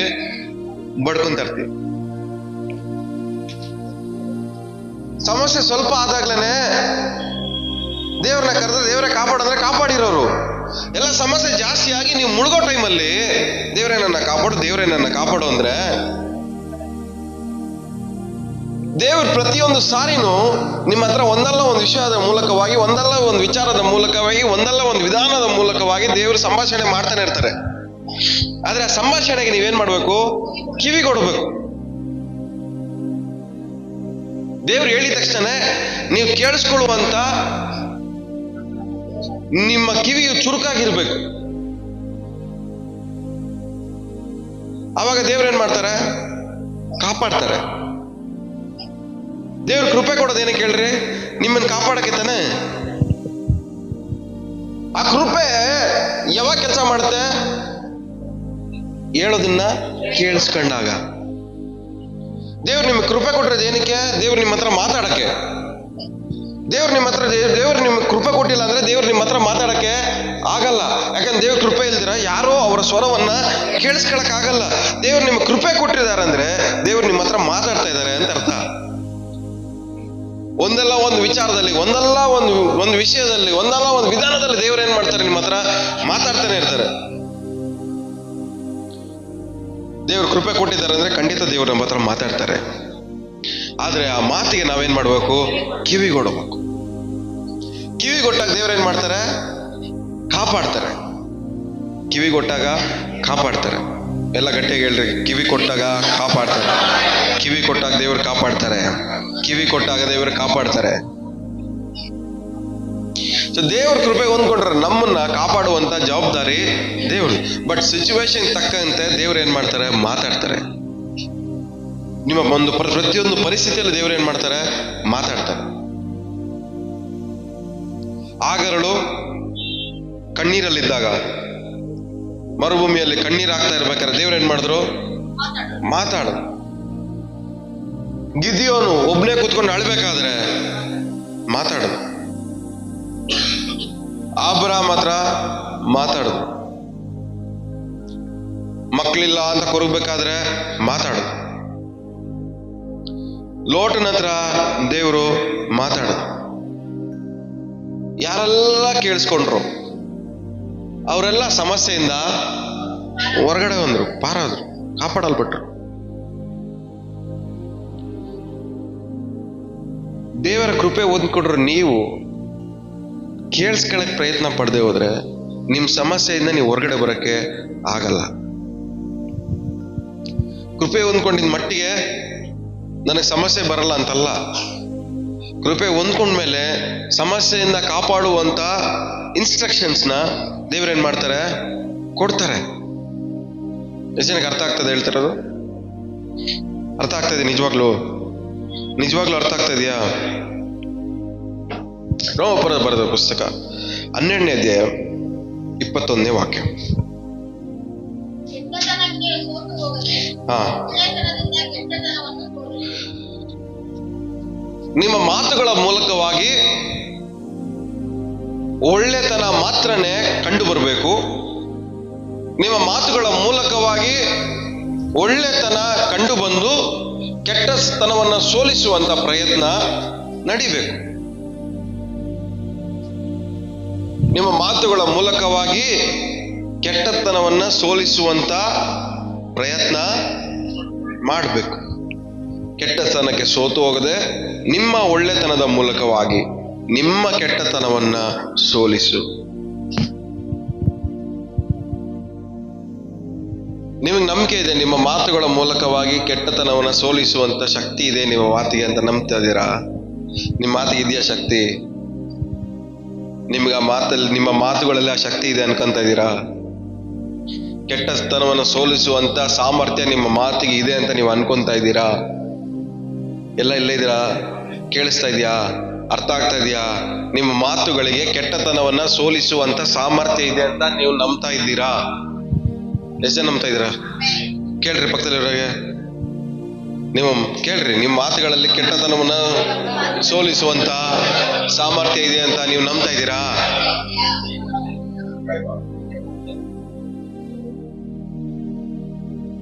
ಪ್ರತಿಯೊಬ್ಬರ ಮಾತಲ್ಲೂ ಕೆಟ್ಟತನವನ್ನ ಸೋಲಿಸುವಂತ ಸಾಮರ್ಥ್ಯ ಇದೆ.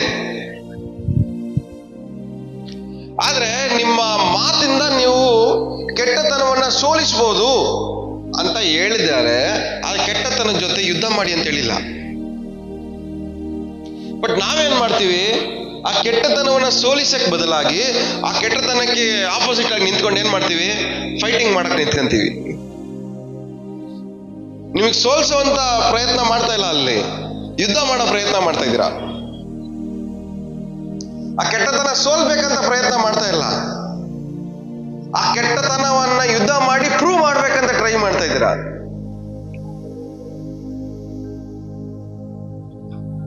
ಕೆಟ್ಟತನವನ್ನ ಪ್ರೂವ್ ಮಾಡೋದ್ರಿಂದ ನಮಗೆ ಏನು ಸಿಗಲ್ಲ, ಅದನ್ನು ಸೋಲ್ಸೋದ್ರಿಂದನೇ ನಮಗೆಲ್ಲ ಸಿಗೋದು. ಕೆಟ್ಟತನ ಜೊತೆ ಫೈಟಿಂಗ್ ಮಾಡೋದು ಬೇರೆ, ಅದನ್ನ ಸೋಲ್ಸೋದು ಬೇರೆ. ಬಟ್ ನಾವೇನ್ ಮಾಡ್ತಾ ಇದೀವಿ? ಫೈಟಿಂಗ್ ಮಾತ್ರನೇ ಮಾಡ್ತಾ ಇದೀವಿ. ಏನಕ್ಕಂದ್ರೆ ನಮ್ಗೆ ಗೊತ್ತಿರೋದೆಲ್ಲ ಒಂದೇ ಫೈಟಿಂಗ್ ಮಾಡೋದು. ಬಟ್ ಸೋಲ್ಸೋದು ಹೆಂಗೆ ಅಂತ ಗೊತ್ತಿಲ್ವೇ ನಮ್ಗೆ? ಕೇಳ್ರಿ, ಸೋಲ್ಸೋದು ಗೊತ್ತಾ ನಿಮ್ಗೆ? ಕೆಟ್ಟತನವನ್ನು ಸೋಲ್ಸೋದು ಹೆಂಗ ಗೊತ್ತಾ ಅಂತ ಕೇಳ್ರಿ. ನಿಮ್ಮ ಮಾತುಗಳ ಮೂಲಕ ಕೆಟ್ಟತನವನ್ನ ಸೋಲ್ಸೋದು ಗೊತ್ತಾ ನಿಮ್ಗೆ ಅಂತ ಕೇಳ್ರಿ. ಗೊತ್ತಿಲ್ಲ. ಹೆಂಗ್ ಸೋಲ್ಸೋದಂತಾನೆ ಗೊತ್ತಿಲ್ಲ. ನಾವು ಮಾತಿಂದ ಹೆಂಗ್ ಗೆಲ್ಬೇಕಂತ ಗೊತ್ತಿಲ್ಲ ನಮ್ಗೆ. ನಮ್ಗೆ ಗೊತ್ತಿರೋದೆಲ್ಲ ಒಂದೇ ಮಾತಿಂದ ಫೈಟ್ ಮಾಡ್ಬೇಕು. ಬಟ್ ಮಾತಿಂದನೇ ಗೆಲ್ಬಹುದು, ಅದನ್ನ ಸೋಲಿಸಬಹುದು ಅನ್ನೋದು ನಮ್ಗೆ ಗೊತ್ತಿಲ್ಲ. ಅದನ್ನ ಪ್ರಯತ್ನನೂ ಮಾಡಲ್ಲ ಅಂತೀವಿ. ಬಟ್ ಆದ್ರೆ ನಿಮ್ಮ ಮಾತುಗಳ ಮೂಲಕವಾಗಿ ಎಲ್ಲ ಪ್ರತಿಯೊಂದು ಕೆಟ್ಟತನವನ್ನ ಸೋಲಿಸ್ಬೋದು. ಪಕ್ಕದಲ್ಲಿ ಮುಖ ನೋಡ್ಕೊಂಡು ಕೈ ಕೊಟ್ಟು ಹೇಳ್ರಿ, ಇವತ್ತಿಂದ ಫೈಟ್ ಮಾಡಕ್ ಟ್ರೈ ಮಾಡಬೇಡ್ರಿ, ಸೋಲ್ಸಕ್ ಟ್ರೈ ಮಾಡ್ರಿ. ಹೆಂಗೆ ಟ್ರೈ ಮಾಡ್ರಿ? ಸೋಲ್ಸಕ್ ಟ್ರೈ ಮಾಡಿ. ಒಂದ್ ವ್ಯಕ್ತಿ ಹೆಂಗ್ ಸೋಲ್ತಾರೆ ಹೇಳಿ? ಇರೋದ್ರಲ್ಲೇ ಗ್ರೇಟೆಸ್ಟ್ ವೆಪನ್ ಯಾವುದು? ಪ್ರೀತಿ. ಪ್ರೀತಿ ಪ್ರೀತಿ ಒಳ್ಳೆತನದಿಂದ ಕೆಟ್ಟತನವನ್ನ ಸೋಲಿಸಂದ್ರೆ ಒಳ್ಳೆತನ ಯಾವುದು? ಪ್ರೀತಿ.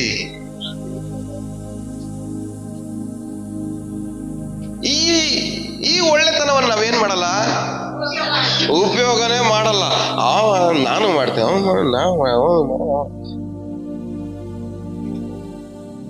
ದೇವ್ರು ಕೊಟ್ಟಿರೋ ಒಳ್ಳೆತನ ಉಪಯೋಗ ಮಾಡ್ರಿ.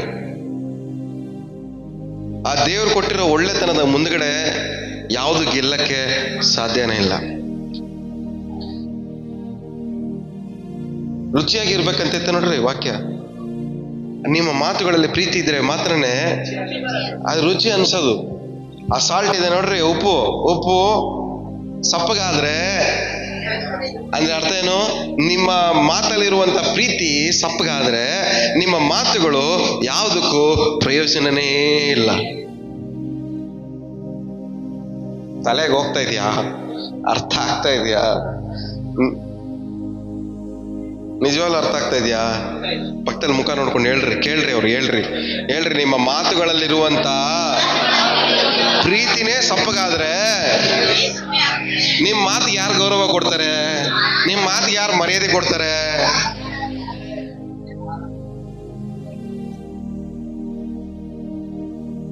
ಏನ್ ಪ್ರಾಬ್ಲಮ್?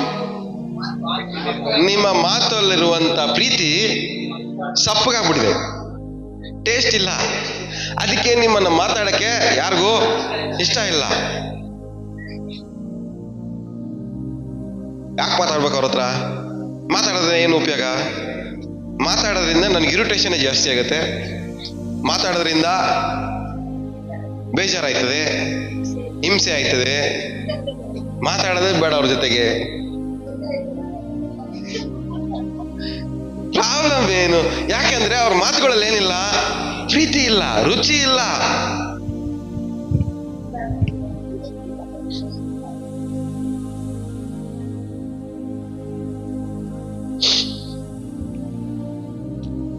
ಆದ್ರೆ ದೇವರ ವಾಕ್ಯ ಪ್ರಕಾರವಾಗಿ ನಿಮ್ಮ ಒಳ್ಳೆತನ ಮೂಲಕವಾಗಿ ಕೆಟ್ಟತನವನ್ನ ಸೋಲಿಸು. ಆದ್ರೆ ಕೆಟ್ಟತನವನ್ನ ಸೋಲಿಸೋದು, ಇವಾಗ ಕೆಟ್ಟತನ ಒಬ್ಬರ ಮಾತಲ್ಲಿ ದ್ವೇಷ ಇದೆ, ಅದನ್ನ ಸೋಲಿಸ್ಬೇಕಂದ್ರೆ ನಮ್ಮ ಮಾತಲ್ಲಿ ಏನಿರ್ಬೇಕು? ಪ್ರೀತಿ ಇರಬೇಕು. ಅವ್ರ ಮಾತಲ್ಲಿ ಸ್ವಾರ್ಥ ಇದೆ, ನಮ್ಮ ಮಾತಲ್ಲಿ ಏನಿರ್ಬೇಕು? ಯಥಾರ್ಥತೆ ಇರಬೇಕು. ಅವ್ರ ಮಾತಲ್ಲಿ ಇರಿಟೇಷನ್ ಇದೆ, ನಮ್ಮ ಮಾತಲ್ಲಿ ಸಮಾಧಾನ ಇರಬೇಕು. ಅವ್ರ ಮಾತು ಕೇಳಿದ್ರೆ BP ಜಾಸ್ತಿ ಆಗುತ್ತೆ, ನಮ್ಮ ಮಾತು ಕೇಳಿದ್ರೆ BP ನಾರ್ಮಲ್ ಆಗ್ಬೇಕು. ಅವ್ರ ಮಾತು ಕೇಳಿದ್ರೆ ಟೆನ್ಷನ್ ಜಾಸ್ತಿ ಆಗುತ್ತೆ, ನಮ್ಮ ಮಾತು ಕೇಳಿದ್ರೆ ಅವ್ರು ಕೂಲ್ ಆಗ್ಬೇಕು.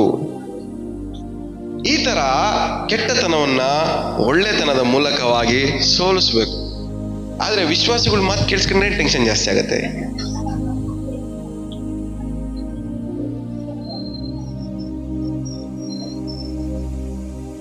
ಕೇಳ್ರಿ ಪಕ್ಕದಲ್ಲಿ, ನಿಮ್ಮ ಮಾತುಗಳೆಲ್ಲ BP ಟೆನ್ಷನ್ ಜಾಸ್ತಿ ಮಾಡ್ತಾ ಅಂತ.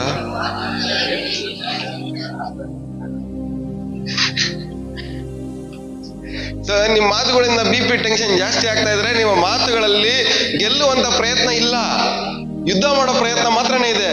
ಯುದ್ಧ ಮಾಡೋರಲ್ಲಿ ಒಬ್ರು ಸಾಯ್ತಾರೆ, ಒಬ್ರು ಗೆಲ್ತಾರೆ. ಯುದ್ಧ ಮಾಡಿದ್ರೆ ಒಬ್ರು ಸಾಯಲೇಬೇಕು, ಯುದ್ಧ ಮಾಡಿದ್ರೆ ಒಬ್ರು ಹಾಳಾಗ್ಲೇಬೇಕು. ಎಷ್ಟು ಜನಕ್ಕೆ ಅರ್ಥ ಆಗ್ತದೆ ಹೇಳ್ತಿರೋದು? ನಿಮ್ ತಲೆಗೆ ಹೋಗ್ತಾ ಇದೆಯಾ? ಯುದ್ಧ ಮಾಡಿದ್ರೆ ಒಬ್ಬ ಹಾಳಾಗ್ಲೇಬೇಕು, ಒಬ್ಬ ಸಾಯ್ಲೇಬೇಕು, ಒಬ್ಬ ಹಾಳಾಗ್ಲೇಬೇಕು, ಒಬ್ಬ ಮಾತ್ರನೇ ಚೆನ್ನಾಗಿರ್ಬೇಕು. ಆದ್ರೆ ಈ ವಾಕ್ಯ ಹೇಳ್ತಾರದು ಹಂಗಲ್ಲ.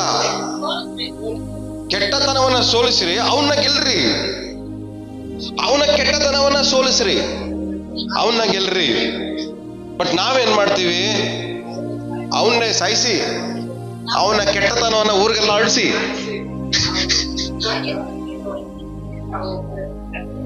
ನಾನೊಬ್ನೇ ಒಳ್ಳೆಯವನು ನೀತಿವಂತ ಅಂತ ಏನ್ ಮಾಡ್ತೀವಿ?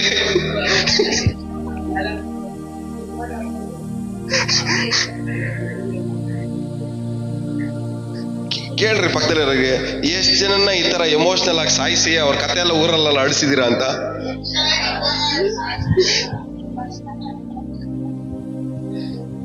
ಅರ್ಥ ಆಗ್ತಾ ಇದೆ ನಿಮ್ಗೆ ಹೇಳ್ತಿರೋದು? ನಾವೇನ್ ಮಾಡ್ತೀವಿ? ಅವ್ರನ್ನ ಸಾಯಿಸಿ ಅವ್ರ ಕತೆ ಎಲ್ಲ ಏನ್ ಮಾಡ್ತೀವಿ? ಊರಿಗೆಲ್ಲ ಆಡಿಸ್ಬಿಡ್ತೀವಿ. ಅದೇ ನಮ್ಮ ಜಯ, ವಿಕ್ಟರಿ. ಅದೇ ನಾವು ಮಾಡ್ತಾರೋ ಸಾಧನೆ. ಹಂಗಾಗೆಲ್ಲದು 25ರಲ್ಲಿ ಹೆಂಗ್ ಗೆದ್ರಿ ನೀವೆಲ್ಲ? ಹಿಂಗೆ ಗೆದ್ದಿದ್ದೀರಾ? ಇದೆಲ್ಲ ಒಂದ್ ಗೆಲುವಾ? ಇದನ್ ಗೆದ್ದಿದ್ದಾರೆ ಅಂತ ಯಾರು ಹೇಳ್ತಾರ? ಇದಕ್ಕೊಂದು ಮೆಡಲ್ ಹಾಕ್ಬೇಕಾ, ಇಲ್ಲ ಟ್ರೋಫಿ ಕೊಟ್ಟು ಮನೆ ನಿಲ್ಸ್ಬೇಕಾ? ಇವ್ರು ಈ ತರ ಗೆದ್ರು, ಅಚೀವ್ಮೆಂಟ್ ಮಾಡಿದ್ದಾರೆ ಅಂತ.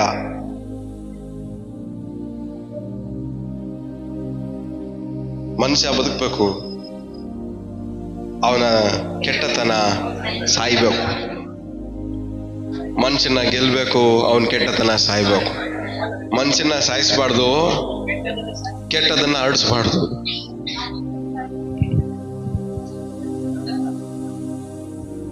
ಅದರಿಂದ ನಾವು ಗೆಲ್ಲಕ್ಕಾಗಲ್ಲ. ಎಷ್ಟು ಜನ ಗೆಲ್ಬೇಕು ಅನ್ಕೊಂತೀರಾ ಜೀವನದಲ್ಲಿ? ನಿಜವಾಗ್ಲೂ ಗೆಲ್ಬೇಕು ಅನ್ಕೊಂತ ಇದ್ದೀರಾ? ಗೆಲ್ಬೇಕಂದ್ರೆ ನಿಮ್ಮ ಒಳ್ಳೆತನ ಕೆಟ್ಟತನವನ್ನ ಸೋಲಿಸಬೇಕು. ಯೇಸು ಸ್ವಾಮಿ ಪಾಪನ ದ್ವೇಷ ಮಾಡಿದ್ರು, ಪಾಪಿನ ಪ್ರೀತಿ ಮಾಡಿದ್ರು. ಬಟ್ ನಾವು ಪಾಪನ ದ್ವೇಷ ಮಾಡ್ತೀವಿ, ಪಾಪನ ಪ್ರೀತಿ ಮಾಡ್ತೀವಿ.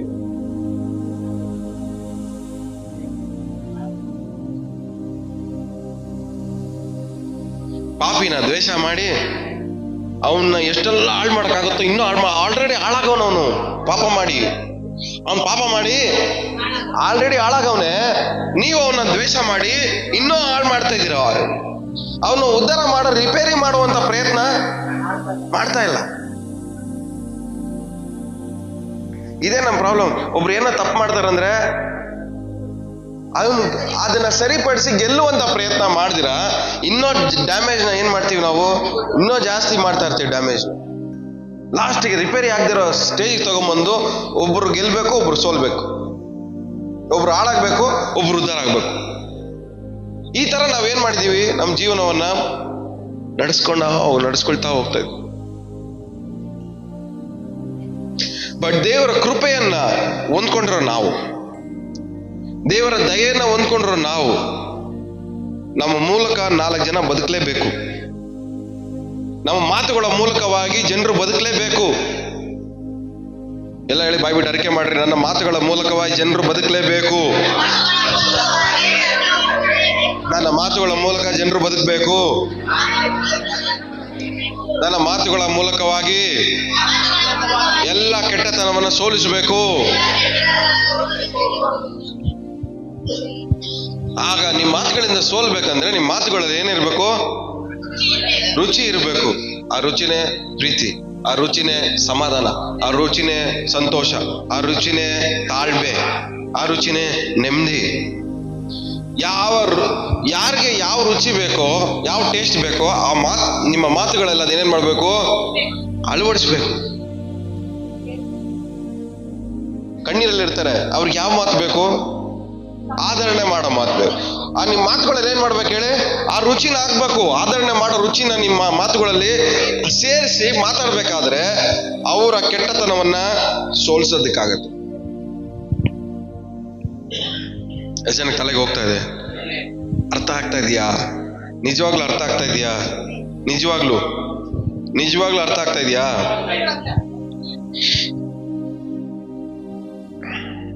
2 ಪೇತ್ರ 3ನೇ ಅಧ್ಯಾಯ 18ನೇ ವಾಕ್ಯ.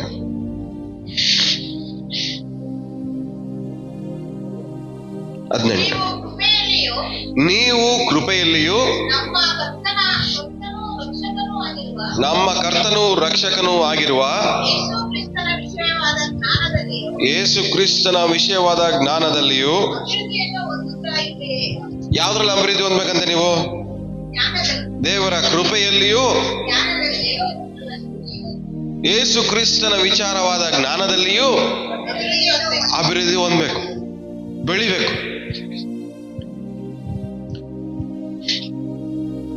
ದೇವರ ಕೃಪೆಯನ್ನ ಹೊಂದ್ಕೊಂಡು ಯೇಸು ಕ್ರಿಸ್ತನ ಬಗ್ಗೆ ಜ್ಞಾನದಲ್ಲಿ ಬೆಳೆದೇ ಹೋದ್ರೆ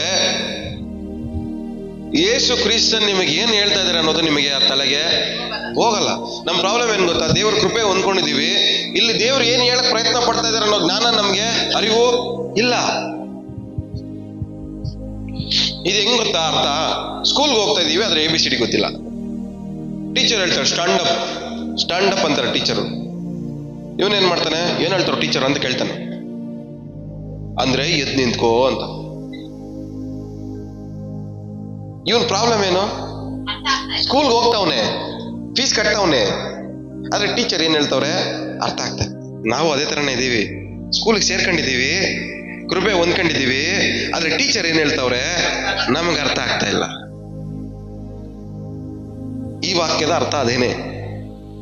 ಕೃಪೆ ಹೊಂದ್ಕೊಂಡಿದ್ದೀರ, ಟೀಚರ್ ಹೇಳೋದನ್ನ ಅರ್ಥ ಮಾಡ್ಕೊಬೇಕಂದ್ರೆ ಟೀಚರ್ ಬಗ್ಗೆ ಸ್ವಲ್ಪ ಜ್ಞಾನವನ್ನ ಪಡ್ಕೊಬೇಕು. ಟೀಚರ್ ಹೇಳೋದ್ರ ಬಗ್ಗೆ ನೀವು ಸ್ವಲ್ಪ ಜ್ಞಾನ ಪಡ್ಕೊಂಡ್ರೆ ಟೀಚರ್ ಏನ್ ಹೇಳಕ್ ಬರ್ತಾ ಇದಾರೆ ಅನ್ನೋದು ನಿಮಗೆ ಅರ್ಥ ಆಗತ್ತೆ. ಕೃಪೆ ಅನ್ನೋದು ಸ್ಕೂಲ್ಗೆ ಸೇರ್ಕೊಂಡಂಗೆ.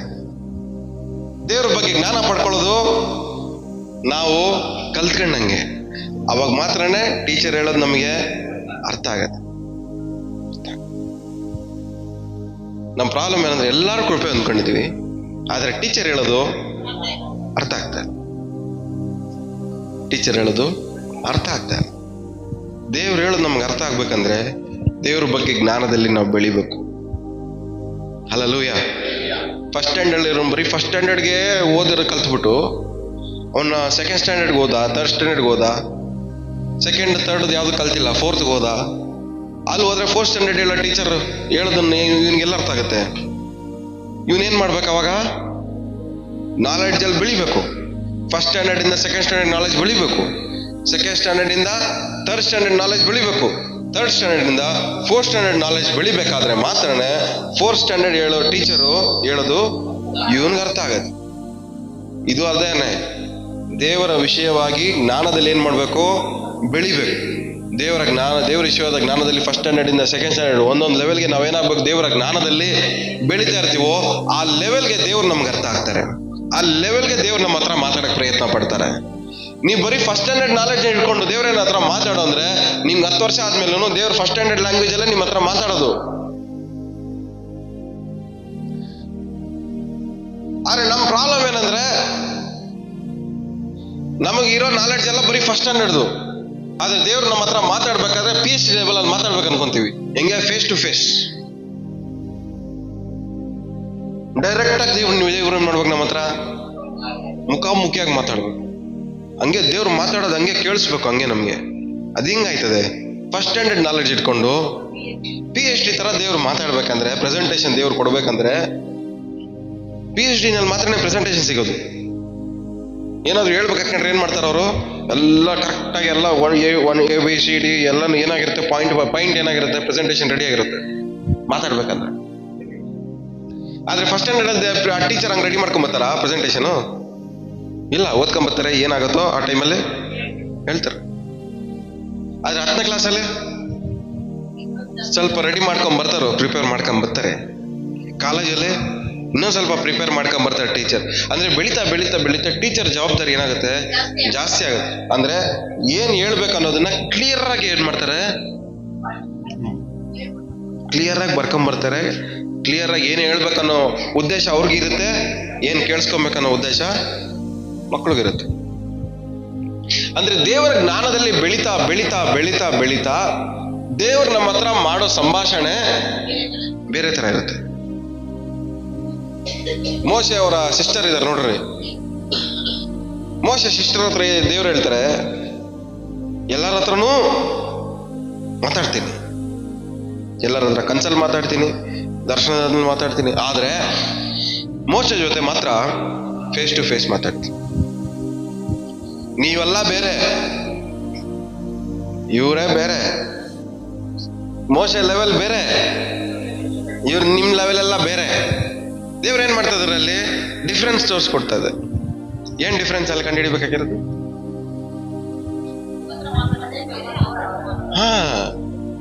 ಅಂದ್ರೆ ಅವ್ರು ದೇವ್ರನ್ನ ಅರ್ಥಕೊಂಡಿರೋ ಲೆವೆಲ್ ಬೇರೆ, ಮೋಶೆ ದೇವ್ರನ್ನ ಅರ್ಥಕೊಂಡಿರೋ ಲೆವೆಲ್ ಬೇರೆ. ಅಂದ್ರೆ ದೇವ್ರು ನಮ್ಮ ಹತ್ರ ಮಾಡೋ ಸಹವಾಸ, ನಮ್ಮ ಸಂಬಂಧ, ದೇವರ ಬಗ್ಗೆ ಜ್ಞಾನ ಎಷ್ಟು ಪಡ್ಕೊಂಡಿದ್ದೀವಿ, ಆ ಜ್ಞಾನದಲ್ಲಿ ಎಷ್ಟು ಬೆಳೀತಾ ಇದ್ದೀವಿ ಅನ್ನೋದ್ರ ಮೇಲೆ ಆಧಾರ ಪಟ್ಟಿರುತ್ತೆ. ನಿಮ್ಮ ಹತ್ರ ಮಾತಾಡಕ್ ದೇವ್ರು ಇಷ್ಟಪಡ್ತಾ ಇದಾರೆ, ಬಟ್ ನಿಮ್ ಎಷ್ಟು ಜ್ಞಾನ ಪಡ್ಕೊಂಡಿದ್ದಾರೆ ದೇವ್ರ ಬಗ್ಗೆ ಅದ್ರ ಮೇಲೆ ಡಿಪೆಂಡ್ ಆಗ. ಅದಕ್ಕೆ ಕೃಪೆಯಲ್ಲಿಯೂ ಯೇಸು ಕ್ರಿಸ್ತನ ವಿಷಯವಾದ ಜ್ಞಾನದಲ್ಲಿಯೂ ನೀವು ಏನಾಗ್ಬೇಕು? ಬೆಳಿಬೇಕು. ಜ್ಞಾನದಲ್ಲೂ ಬೆಳಿಬೇಕು, ಕೃಪೆಯಲ್ಲೂ ಬೆಳಿಬೇಕು. ಪಕ್ಕದಲ್ಲಿ ಕೈ ಹೇಳಿ, ಕೃಪೆಯಲ್ಲೂ ಜ್ಞಾನದಲ್ಲೂ ಎರಡರಲ್ಲೂ ಬೆಳಿಬೇಕು ನೀವು.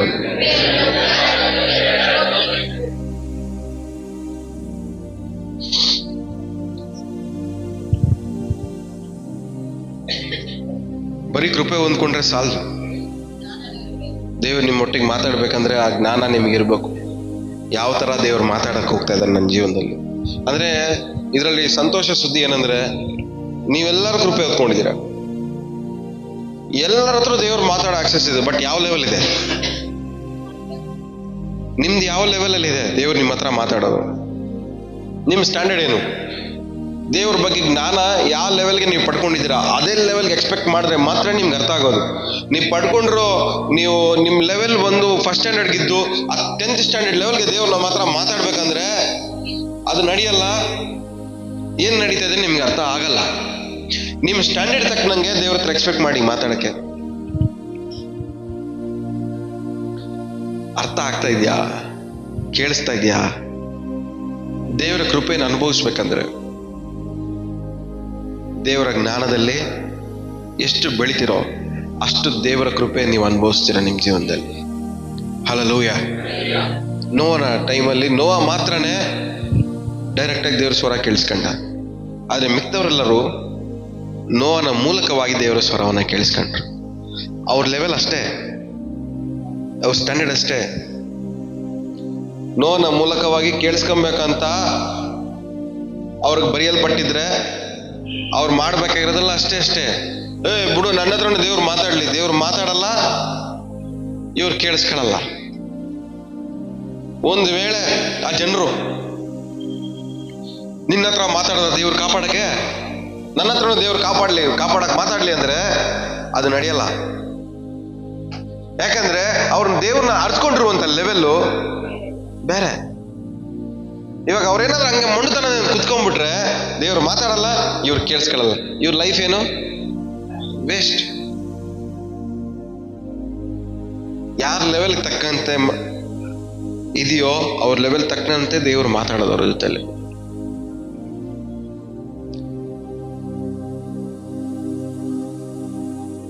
ಪಕ್ಕದಲ್ಲಿ ಮುಖ ನೋಡ್ಕೊಂಡು ಕೇಳ್ರಿ, ಕೈ ಕೊಟ್ಟು, ನಿಮ್ಮ ಜ್ಞಾನದ ಲೆವೆಲ್ ಏನು ಅಂತ ಅರ್ತ್ಕೊಂಡಿದ್ದೀರಾ? ಎಷ್ಟು ಅರ್ತ್ಕೊಂಡಿರೋ ದೇವ್ರ ಬಗ್ಗೆ ನೀವು? ಅಷ್ಟು ಲೆವೆಲ್ಗೆ ಮಾತ್ರನೇ ಎಕ್ಸ್ಪೆಕ್ಟ್ ಮಾಡಿ ದೇವ್ರು ನಿಮ್ಮ ಹತ್ರ ಮಾತಾಡಕ್ಕೆ. ಯಾಕಂದ್ರೆ ಅದಕ್ಕೆ ಮೀರಿ ದೇವ್ರು ಮಾತಾಡಿದ್ರು ಅದು ಗೊತ್ತಿಲ್ಲ ನಿಮಗೆ. ಫಸ್ಟ್ ಸ್ಟ್ಯಾಂಡರ್ಡ್ ಹುಡುಗನ ಹತ್ರ ಹೋಗಿ ವಾಟ್ ಈಸ್ ಫಿಸಿಕ್ಸ್ ಅಂದ್ರೆ ಅವ್ನಿಗೆ ಏನ್ ಅರ್ಥ ಆಯ್ತದೆ? ವಾಟ್ ಈಸ್ ಸೈನ್ಸ್ ಅಂದ್ರೆ ಅವ್ನಿಗೆ ಏನ್ ಅರ್ಥ ಆಯ್ತದೆ? LKG UKG ಹುಡುಗನ ಹತ್ರ ಹೋಗಿ ಟಿಪ್ಪು ಸುಲ್ತಾನ್ ಬಗ್ಗೆ ಹೇಳಿದ್ರೆ ಏನ್ ಅರ್ಥ ಆಯ್ತದೆ LKG UKGಗೆ? ಇವಾಗ ಅದೇ ತರ ನಾವಿರೋದು. ನಾವು ನಮ್ಮ ಲೆವೆಲ್ ದೇವ್ರ ಜ್ಞಾನ ಪಡ್ಕೊಂಡಿರೋ ಲೆವೆಲ್ ಬೇರೆ. ಆದ್ರೆ ದೇವ್ರ ನಮ್ಮ ಹತ್ರ ಮಾತಾಡ್ಬೇಕಾದ್ರೆ ಹೈ ಲೆವೆಲ್ ನಾಲೆಡ್ಜ್ ಅಲ್ಲಿ ಮಾತಾಡ್ಬೇಕು ಅನ್ಕೊಂತೀವಿ. ಬಟ್ ಹೈ ಲೆವೆಲ್ ನಾಲೆಡ್ಜ್ ಮಾತಾಡಿದ್ರೆ ನಮ್ಗೆ ಅದು ಅರ್ಥ ಆಗಲ್ಲ. ಯಾಕಂದ್ರೆ ಅದು ನಮ್ಗೆ ಆ ಜ್ಞಾನ ಇನ್ನೂ ಪಡ್ಕೊಂಡಿಲ್ಲ. ಯಾವ ಲೆವೆಲ್ಗೆ ದೇವ್ರು ನಿಮ್ಮ ಹತ್ರ ಮಾತಾಡಬೇಕೋ ಆ ಲೆವೆಲ್ ಜ್ಞಾನ ಪಡ್ಕೊಂಡ್ರೆ ಮಾತ್ರನೇ ದೇವ್ರ ಆ ಲೆವೆಲ್ ಅಲ್ಲಿ ಮಾತಾಡೋದು ನಿಮಗೆ ಅರ್ಥ ಆಗತ್ತೆ. ಯೋಹಾನ, ಅಪೊಸ್ತಲನಾದ ಯೋಹಾನ ಪದ್ಮೋಸ್ ದ್ವೀಪದಲ್ಲಿ ಇರ್ಬೇಕಾದ್ರೆ ಏನ್ ಮಾಡ್ತಾನೆ? ಎತ್ತಲ್ಪಟ್ಟಾಗ ಅವನಿಗೆ ದರ್ಶನ ಕಾಣುತ್ತೆ. ನೋಡಿದ ತಕ್ಷಣ ಹೆಂಗಾಗ್ಬಿಡ್ತಾನ ಅವನು? ಪ್ರಜ್ಞೆ ತಪ್ಪಿದ್ದು. ಯಾರು? ಯೋಹಾನ. ಹೆಂಗೆ? ಏನಕ್ಕೆ?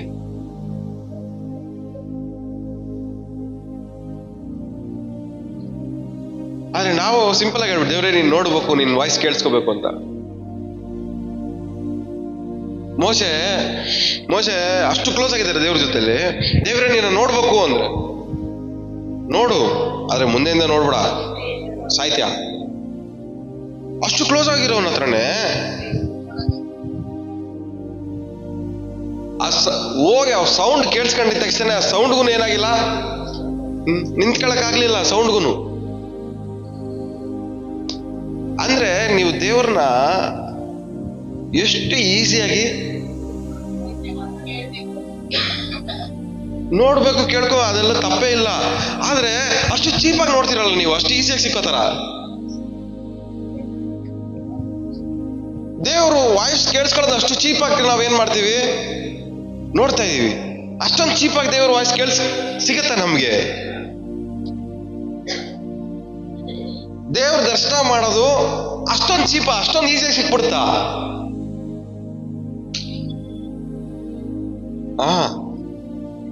ಅದಕ್ಕೊಂದು ಮರ್ಯಾದೆ ಇದೆ, ವ್ಯಾಲ್ಯೂ ಕೊಡ್ರಿ. ಅದಕ್ಕೊಂದು ವ್ಯಾಲ್ಯೂ ಇದೆ, ಅದಕ್ಕೊಂದು ಮರ್ಯಾದೆ ಇದೆ. ದೇವ್ರಿರೋ ಸ್ಥಾನಕ್ಕೆ ಒಂದು ಮರ್ಯಾದೆ ಇದೆ. ದೇವ್ರ ಒಬ್ರ ಹತ್ರ ಮಾತಾಡ್ತಾ ಇದಾರೆ ಅಂದ್ರೆ ಟೈಮ್ ಪಾಸ್ಗೋಸ್ಕರ ಮಾತಾಡಲ್ಲ, ಅದಕ್ಕೊಂದು ಬೆಲೆ ಇದೆ. ಬೆಲೆ ಕಟ್ರಿ. ಆ ಬೆಲೆನೇ ದೇವರ ಜ್ಞಾನದಲ್ಲಿ ಬೆಳೆಯೋದಕ್ಕೆ ಮಾಡುವಂತ ಪ್ರಯತ್ನ. ಬೆಲೆ ಕಟ್ಬೇಕು ನಾವು. ದೇವರ ಸ್ವರವನ್ನ ಕೇಳಿಸ್ಕೊಳ್ಳಕ್ಕೆ, ದೇವ್ರು ನಮ್ಮ ಹತ್ರ ಮಾತಾಡಕ್ಕೆ ನಾವೇನ್ ಮಾಡ್ಬೇಕು? ಬೆಲೆ ಕಟ್ಬೇಕು. ಬೆಲೆ ಕಟ್ಟೋದಂದ್ರೆ ಅರ್ಥ ಏನು? ದೇವರ ಜ್ಞಾನದಲ್ಲಿ ಎಷ್ಟು ಬೆಳಿತೀವೋ ಅಷ್ಟು ನಮ್ಮ ಜ್ಞಾನ ಎಲ್ಲ ಏನಾಗ್ತಾ ಇರುತ್ತೆ? ಝೀರೋ ಆಗ್ತಾ ಇರುತ್ತೆ. ಇಲ್ಲಿ ನಾವೇನ್ ಅನ್ಕೊಂತ ಇರ್ತೀವಿ? ನಾವೇ ಗ್ರೇಟ್ ಅನ್ಕೊಂತ ಇರ್ತೀವಿ. ಆದ್ರೆ ದೇವ್ರ ಜ್ಞಾನದಲ್ಲಿ ನಾವು ಯಾವಾಗ ಬೆಳೆಯಕ್ಕೆ ಸ್ಟಾರ್ಟ್ ಮಾಡ್ತೀವೋ ನಾವು ಝೀರೋ ಅಂತ ನಮಗೆ ಅರ್ಥ ಆಗಕ್ಕೆ ಸ್ಟಾರ್ಟ್ ಆಗುತ್ತೆ. ನಾವು ಮಾಡ್ತಾರೆ ಸರಿ ಇಲ್ಲ ಅಂತ ನಮ್ಗೆ ಅರ್ಥ ಆಗತ್ತೆ. ಅದನ್ನ ಬಿಟ್ಬಿಡ್ತೀವಿ ನೋಡ್ರಿ, ಅದೇ ಅದಕ್ಕೆ ಕಟ್ಟೋ ಬೆಲೆ. ನಾವು ಬಿಟ್ಬಿಡೋದೆ ಅದು ಕೊಡುವಂತ ಮರ್ಯಾದೆ. ನಾವು ಬಿಟ್ಬಿಡೋದೆ ಅದು ಕೊಡುವಂತ ವ್ಯಾಲ್ಯೂ. ನಾವು ಬಿಟ್ಬಿಡೋದೆ ಅದು ಕೊಡುವಂತ ಒಂದು ಇಂಪಾರ್ಟೆನ್ಸ್. ನಾವು ಬಿಟ್ಬಿಡೋದೆ ಅದಕ್ಕೆ ಕೊಡುವಂತ ಗೌರವ. ಆದ್ರೆ ನಾವು ನಮ್ಮ ಕೆಟ್ಟತನವನ್ನ ಬಿಡಕ್ ಮನ್ಸಿಲ್ದಿರ ನಾವು ಒಳ್ಳೆತನವನ್ನು ಪಡ್ಕೊಳಕ್ ಪ್ರಯತ್ನ ಪಡ್ತಾ ಇರ್ತೀವಿ.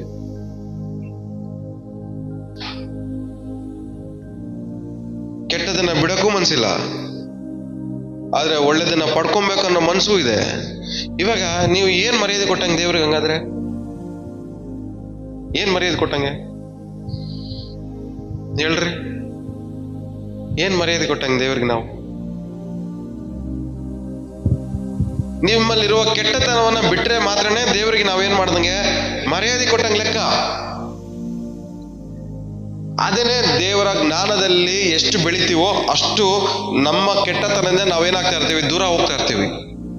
ತಲೆಗೆ ಹೋಗ್ತಾ ಇದೆಯಾ? ಪಕ್ಕದಲ್ಲಿ ಮಗ ನೋಡ್ಕೊಂಡು ಹೇಳ್ರಿ, ತಲೆಗೆ ಹೋಗೋ ತರ ಹೇಳ್ರಿ. ದೇವರ ಜ್ಞಾನದಲ್ಲಿ ಎಷ್ಟು ಬೆಳಿತಾ ಇರ್ತೀರೋ ಅಷ್ಟು ಕೆಟ್ಟತನದಿಂದ ದೂರ ಇರ್ತೀರ ನೀವು ಅಂತ. ಯಾವಾಗ ಅರ್ಥ ಮಾಡ್ಕೊಳ್ಳಿ. ದೇವರ ಜ್ಞಾನದಲ್ಲಿ ಬೆಳೆಯೋ ವ್ಯಕ್ತಿ ಲೋಕದಿಂದ ದೂರ ಇರಕ್ಕೆ ಟ್ರೈ ಮಾಡ್ತಾನೆ, ಲೋಕದಿಂದ ದೂರ ಇರಕ್ಕೆ ಪ್ರಯತ್ನ ಪಡ್ತಾನೆ, ಲೋಕದ ಜೊತೆಲಿ ಒಂದಾಗಕ್ಕೆ ಪ್ರಯತ್ನ ಪಡಲ್ಲ ಅವನು. ಸೊ ಎಷ್ಟು ನಾವು ಲೋಕದ ಜೊತೆಲಿ ಹತ್ರ ಇದೀವೋ ದೇವರ ಲೆವೆಲ್ ಅಲ್ಲಿ ಅಷ್ಟು ಕೀಳಾಗಿದ್ದೀವಿ ಅಂತ ನೀವು ಅರ್ಥ ಮಾಡ್ಕೋಬೇಕು. ಎಷ್ಟು ನಿಮ್ ಮಾತು ಎಷ್ಟು ಚೀಪ್ ಆಗಿದೆಯೋ ಅಷ್ಟು ದೇವರಲ್ಲಿ ನೀವು ಅಷ್ಟು ಲೋ ಲೆವೆಲ್ ಇದ್ದೀರಾ ಅಂತ ಅರ್ಥ.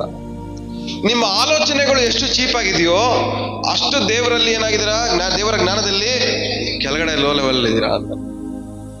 ಯಾಕಂದ್ರೆ ಇಲ್ಲಿ ಬೆಳೆಯೋನು ಅಲ್ಲಿ ಕಮ್ಮಿ ಮಾಡ್ಕೊಂತಾನೆ, ಇಲ್ಲಿ ಬೆಳೆಯೋನು ಇಲ್ಲಿ ಕಮ್ಮಿ ಮಾಡ್ಕೊಂತಾನೆ. ನೀವು ಯಾವ್ದ್ರಲ್ಲಿ ಬೆಳೀತಾ ಇದ್ದೀರಾ? ಯಾವ್ದ್ರಲ್ಲಿ ಬೆಳೀತಾ ಇದ್ದೀರಾ? ಯಾವ್ದ್ರಲ್ಲಿ ಬೆಳೀತಾ ಇದ್ದೀರಾ?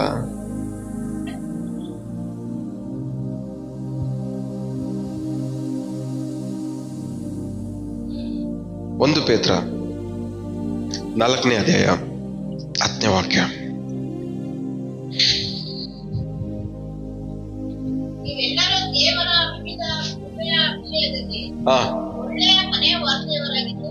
ಏನಂತೆ? ಫಸ್ಟಿಂದ ಸಿಸ್ಟರ್, ನೀವೆಲ್ಲರೂ ಎಲ್ಲ ಹೇಳಿ, ಎಲ್ಲ ಒಬ್ರು ಹೇಳ್ತಾರೆ, ಅದನ್ನೆಲ್ಲ ರಿಪೀಟ್ ಮಾಡಿ. ಹಂಗೇಳ್ಬಿಡ್ರಿ, ಅಲ್ಬೇಡ. ನಾವೆಲ್ಲರೂ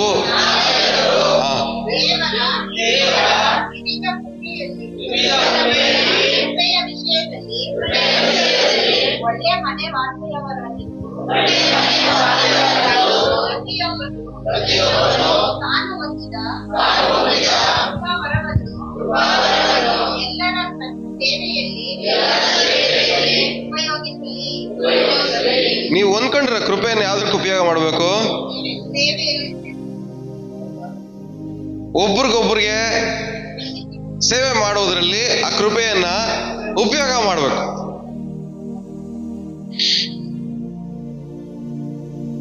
ನಾವು ಹೊಂದ್ಕೊಂಡಿರೋ ಈ ಕೃಪೆ ಅನ್ನೋ ವರನ, ನಾವು ಹೊಂದ್ಕೊಂಡಿರುವಂತ ಈ ಕೃಪೆ ಎನ್ನುವಂತ ವರನ ಒಬ್ರಿಗೊಬ್ರು ಸೇವೆ ಮಾಡೋದ್ರಲ್ಲಿ ಉಪಯೋಗಿಸ್ಬೇಕು. ಒಬ್ರಿಗೊಬ್ರು ಮಾಡೋ ಸೇವೆ ಏನು? ಅವರ ಕೆಟ್ಟತನವನ್ನ ನಿಮ್ಮ ಒಳ್ಳೆತನದಿಂದ ಸೋಲಿಸುವಂತ ಸೇವೆ. ಯಾವ್ದು ನಮ್ಮ ಸೇವೆ? ನಿಮ್ಮ ಒಳ್ಳೆತನದ ಮೂಲಕವಾಗಿ ಕೆಟ್ಟತನವನ್ನ ಸೋಲಿಸುವಂತ ಸೇವೆ ಒಬ್ರಿಗೊಬ್ರು ನೀವು ಮಾಡ್ಕೋಬೇಕು. ನಿಮ್ಮ ಮಾತುಗಳಿಂದ ಒಬ್ಬರನ್ನ ಗೆಲ್ಲಬೇಕಂದ್ರೆ ನಿಮ್ಮ ಮಾತುಗಳಲ್ಲಿ ಒಳ್ಳೆತನ ಇರಬೇಕು. ಅದೇ ನಾವು ಒಬ್ರಿಗೊಬ್ರು ಮಾಡ್ಕೊಳ್ಳೋ ಸೇವೆ. ಸುವಾರ್ತೆ ಏನಕ್ಕೆ ಸಾರ್ತೀವಿ ನಾವು ಹೇಳ್ರಿ? ಕಾಪಾಡ್ಬೇಕಂತ ತಾನೇ ಮಾಡ್ತೀವಿ, ಸುವಾರ್ತೆ ಹೇಳ್ತೀವಿ. ಬಟ್ ನಾವು ಹೊಸಬ್ರು ಸುವಾರ್ತೆ ಹೇಳೋದು ಮಾತ್ರ ನಾವು ಅವ್ರನ್ನ ಕಾಪಾಡುತ್ತೀವಿ ಅಂತ ಪ್ರಯತ್ನ ಪಡ್ತೀವಿ. ಆದ್ರೆ ಇರೋರ್ನ ಹೆಂಗ್ ಕಾಪಾಡ್ಬೇಕು ನಾವು? ಹೊಸಬ್ರನ್ನ ಸುವಾರ್ತೆ ಹೇಳಿ ಕಾಪಾಡ್ತೀರಾ, ಇರೋರ್ನ ಹೆಂಗ್ ಕಾಪಾಡ್ತೀರಾ ನೀವು? ನಮ್ಮ ಪ್ರಾಬ್ಲಮ್ ಏನಂದ್ರೆ ಹೊಸಬ್ರನ್ನ ಕಾಪಾಡಕ್ಕೆ ನಾವು 100% ಗ್ಯಾರಂಟಿ ಕೊಡ್ತೀವಿ, ಆದ್ರೆ ಇರೋರ್ನ ಕಾಪಾಡ್ಕೊಳಕ್ಕೆ ಪ್ರಯತ್ನನೇ ಪಡಲ್ಲ ಅಂತೀವಿ.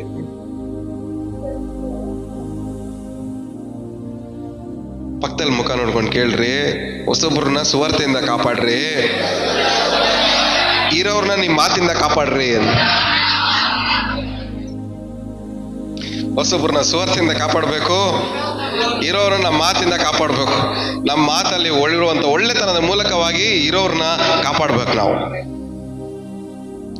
ಆದ್ರೆ ಹೊಸೊಬ್ರನ್ನ ಕಾಪಾಡಕ್ಕೆ 100% ಗ್ಯಾರಂಟಿ ಕೊಡ್ತೀವಿ, ಆದ್ರೆ ಇರೋರ್ನ ಕಾಪಾಡ್ಕೊಳ್ಳಕ್ಕೆ 100 ಕಾರಣಗಳು ಕೊಡ್ತೀವಿ. ಪ್ರಯತ್ನ ಪಡ್ರಿ, ಪ್ರಯತ್ನ ಪಡ್ರಿ, ಪ್ರಯತ್ನ ಪಡ್ರಿ. ಇದು ಹೆಂಗಿದೆ ಅಂದ್ರೆ, ಹೊಸದಾಗಿ ಹುಟ್ಟೋ ಮಗುನ್ ಮಾತ್ರನೇ ಬೆಳೆಸ್ತೀನಿ, ಆಲ್ರೆಡಿ ಬೆಳೆದಿರೋರ್ನ 10ನೇ ಕ್ಲಾಸ್ ಇವನ್ನೆಲ್ಲ ಬೆಳೆದ್ಬಿಡ, ಇವನ್ನ ಚೇಂಜ್ ಮಾಡಕ್ಕೆ ನನ್ನ ಕೈಯಲ್ಲಿ ಆಗಲ್ಲ. ಇನ್ನೊಂದು ಮಗು ಹುಟ್ಟದಾಗ ಬೇಕಾದ್ರೆ ಕರೆಕ್ಟಾಗಿ ನೀಟಾಗಿ ಪರ್ಫೆಕ್ಟ್ ಆಗಿ ಬೆಳೆಸ್ತೀನಿ ಬ್ರದರ್.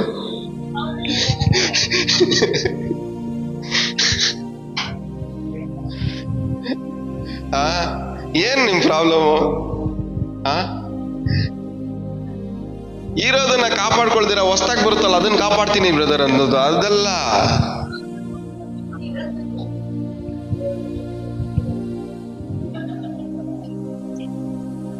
ಇವಾಗ ಒಂದ್ ಗಾಡಿ ತಗೊಂಡಿರ್ತೀರಾ, 5 ವರ್ಷ ಆಗಿರುತ್ತೆ, ಹೆಂಗ್ ಬೇಕಂಗ್ ಓಡಿಸ್ತೀರಾ. ಏನ್ ಬ್ರದರ್ ಹಿಂಗ್ ಇಟ್ಕೊಂಡಿದ್ದಾರೆ ಗಾಡಿ, ಮಾರ್ಬಿಟ್ಟು ಹೊಸ ತಗೊಂತೀನಿ, ಅದನ್ನ ಅವಾಗ ಕಾಪಾಡ್ತೀನಿ ಬ್ರದರ್. ಇದು ನಮ್ಮ ಮೈಂಡ್ ಸೆಟ್. ನಮ್ಮ ಮೈಂಡ್ ಸೆಟ್ ಎಲ್ಲ ಏನು ಇದೇ ತರನೇ. ಅದು 1-2 ವರ್ಷ ಆದ್ಮೇಲೆ ಹೊಸದು, ಅದಕ್ಕೂ ಸೇಮ್ ಅದೇ ಡೈಲಾಗೆ, ಅದು ಬೇಡ ಬ್ರದರ್, ಇನ್ನೊಂದು ಹೊಸ ತಗೊಂಡಿನಲ್ಲ ಅವಾಗ ಕಾಪಾಡ್ತೀನಿ.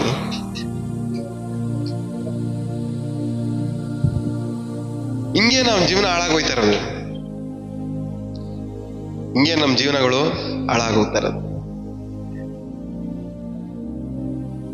ನಮ್ಮ ಸಂಬಂಧಗಳಲ್ಲಿ ಒಂದೊಂದು ಕತೆ ಹೇಳ್ತೀವಿ ನೋಡಿ, ಸ್ಟೋರಿ. ಹೊಸ ನೀರು ಬಂತು, ಹಳೆ ನೀರು ಹೋಯ್ತು ಅಂತ. ಅದು ಯಾರಿಗೆ ಹೇಳ್ತಾರಲ್ರಿ?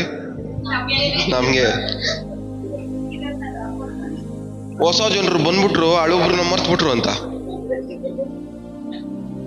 ಪ್ರಾಬ್ಲಮ್ ಏನ್ ಗೊತ್ತಾ? ಹೊಸಬ್ರ ಜೊತೆ ಬೇಗ ಅಟ್ಯಾಚ್ ಆಗ್ತೀವಿ, ಹಳೊಬ್ರ ಜೊತೆಯಿಂದ ಏನ್ ಮಾಡ್ತೀವಿ ನಾವು, ಎಷ್ಟು ದೂರ ಹೋಗ್ಬೇಕೋ ದೂರ ಹೋಗ್ತೀವಿ. ಏನಕ್ಕೆ ಅಂದ್ರೆ ಅವರಲ್ಲಿ ಕೆಟ್ಟತನ ಇರುತ್ತೆ, ಇಲ್ಲ ನಿಮ್ಮಲ್ಲಿ ಕೆಟ್ಟತನ ಇರುತ್ತೆ. ಇಬ್ರು ಹಳೊಬ್ರು ದೂರ ಆದ್ರೆ ಅದರಲ್ಲಿ ಯಾರನ್ನ ಒಬ್ರು ಕೆಟ್ಟವ್ರು ಇರ್ತಾರೆ. ದೂರ ಹೋದವ್ರು ಕೆಟ್ಟವ್ರು ಇರ್ತಾರೆ, ಇಲ್ಲ ದೂರ ಮಾಡ್ಕೊಂಡವ್ರು ಕೆಟ್ಟವ್ರು ಇರ್ತಾರೆ. ಈ ಇಬ್ರು ಹಳೊಬ್ರು ದೂರ ಹೋದ್ರೆ ಯಾರೋ ಒಬ್ರು ಕಳ್ಳರು ಇದಾರೆ ಒಬ್ರಲ್ಲಿ. ಈ ಹಳೊಬ್ರು ಇಬ್ರು ಮಾತಾಡೋದು ನಿಲ್ಸಿದ್ರೆ ಇಬ್ರಲ್ಲಿ ಯಾರೋ ಒಬ್ರು ಕಳ್ಳರವ್ರೆ ಅಂತ.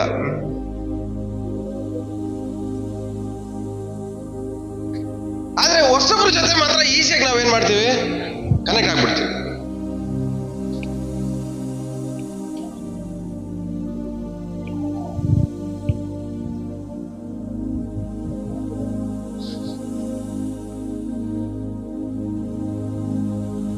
ಹೊಸೊಬ್ರಿಗೆ ಸುವಾರ್ತೆ ಹೇಳ್ರಿ,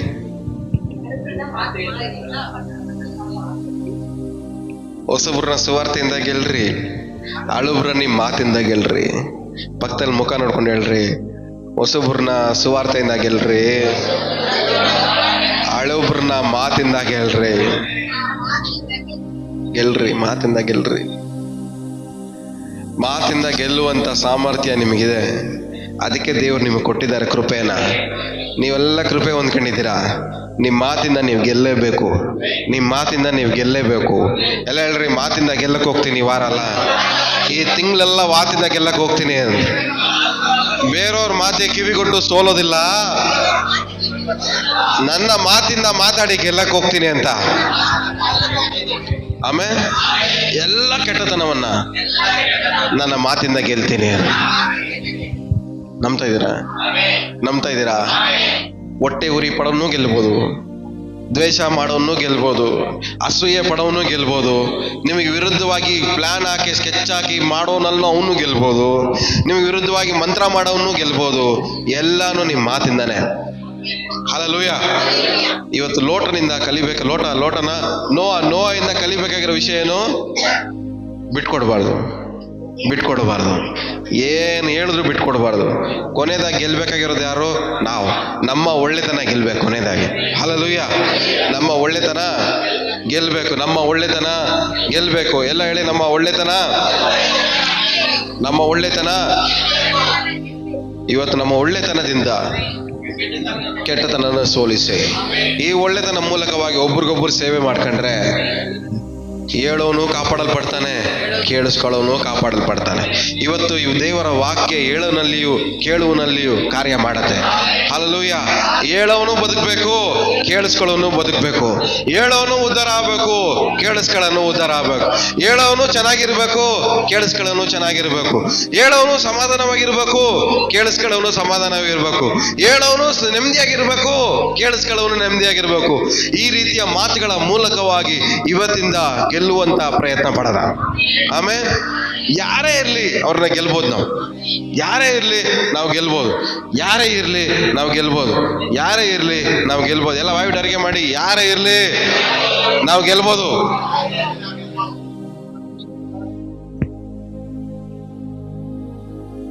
ಗೆಲ್ಬೋದು ಅಂತ ಅರ್ಥ ಅಂದ್ರೆ ಗೆಲ್ತೀವಿ. ಹೊಟ್ಟೆ ಉರಿ ಪಟ್ಟು ಹಾಳು ಮಾಡವ್ರೆ, ಅದನ್ನು ನಾವು ಹಾಳಾಗಿರೋದನ್ನ ವಾಪಸ್ ಗೆದ್ಕೊಬೋದು. ಎಷ್ಟು ಜನಕ್ಕೆ ಅರ್ಥ ಆಗ್ತದೆ ಹೇಳ್ತಾ ಇರೋದು? ನಮ್ಮ ಆಶೀರ್ವಾದಗಳನ್ನ ಯಾರೋ ಹೊಟ್ಟೆವರಿ ಪಟ್ಟು ದ್ವೇಷ ಮಾಡಿ ಹಾಳು ಮಾಡಿರ್ಬೋದು, ಬಟ್ ಅದನ್ನ ನಾವು ವಾಪಸ್ ಗೆದ್ಕೊಬೋದು. ಹಲ್ಲೆಲೂಯಾ. ಯಾರೆಲ್ಲ ನಿಮ್ಮ ಜೀವನದಲ್ಲಿ ದೇವರು ಕೊಟ್ಟಿರುವಂಥ ಆಶೀರ್ವಾದಗಳನ್ನ ಹೊಟ್ಟೆ ಉರಿಯಿಂದ, ದ್ವೇಷದಿಂದ, ಅಸೂಯೆಗಳಿಂದ, ಸಿಟ್ಟಿಂದ, ಕೋಪದಿಂದ ಯಾವುದೆಲ್ಲ ಹಾಳು ಮಾಡಿದ್ರೋ ಅದನ್ನೆಲ್ಲ ವಾಪಸ್ ನೀವು ಯೇಸು ನಾಮದಲ್ಲಿ ಗೆದ್ಕೋಬಹುದು. ಎಷ್ಟು ಜನಕ್ಕೆ ಅರ್ಥ ಆಗ್ತದೆ ಹೇಳ್ತಾ ಇರೋದು? ನನ್ನ ಹಾಳು ಮಾಡಕ್ಕೆ ಪ್ರಯತ್ನ ಪಟ್ಟವ್ರೆಲ್ಲರನ್ನು ನಾನು ಗೆಲ್ತೀನಿ. ನನಗೆ ಹಾಳಾಗಿದ್ದು ಎಲ್ಲವನ್ನ ಗೆದ್ಕೊಂತೀನಿ ವಾಪಸ್ ಯೇಸು ನಾಮದಲ್ಲಿ. ಎಷ್ಟು ಜನಕ್ಕೆ ಅರ್ಥ ಆಗ್ತದೆ ಹೇಳ್ತಾ ಇರೋದು? ನನ್ನ ಹೊಟ್ಟೆ ಊರಿಂದ ಹಾಳು ಮಾಡಿದ್ರು 25ರಲ್ಲಿ, ಇವತ್ತು ನಾನು ಹಾಳಾಗಿದ್ದನ್ನು ವಾಪಸ್ ಗೆದ್ಕೊಂತೀನಿ. ಹಲ್ಲೆಲೂಯಾ. ನನ್ನ ದ್ವೇಷ ಮಾಡಿ 25ರಲ್ಲಿ ಹಾಳು ಮಾಡಿದ್ರು, ಅದನ್ನ ನಾನು 26ರಲ್ಲಿ ಗೆದ್ಕೊಂತೀನಿ. ಪ್ಲಾನ್ ಹಾಕಿ ಸ್ಕೆಚ್ ಹಾಕಿ ನನ್ನ ಹಾಳು ಮಾಡಿದ್ರು, ಆದ್ರೆ 26ರಲ್ಲಿ ನಾನೆಲ್ಲ ಗೆದ್ಕೊಂತೀನಿ. ಹಲ್ಲೆಲೂಯಾ. ಯಾವ ಕೆಟ್ಟತನದಿಂದ ನನ್ನ ಸೋಲ್ಸಕ್ಕೆ 25ರಲ್ಲಿ ಪ್ರಯತ್ನ ಪಟ್ಟರು, ಅದೇ ಒಳ್ಳೆತನದಿಂದ 26ರಲ್ಲಿ ಎಲ್ಲವನ್ನ ಗೆದ್ಕೊಂತೀನಿ ಯೇಸು ನಾಮದಲ್ಲಿ. ಎಲ್ಲ ಬಾಯ್ಬಿಡರಿಕೆ ಮಾಡ್ರಿ. 25ರಲ್ಲಿ ಯಾವ ಕೆಟ್ಟತನದಿಂದ ನಾನು ಸೋಲ್ಸ್ಬೇಕಂತ ಪ್ರಯತ್ನ ಪಟ್ರು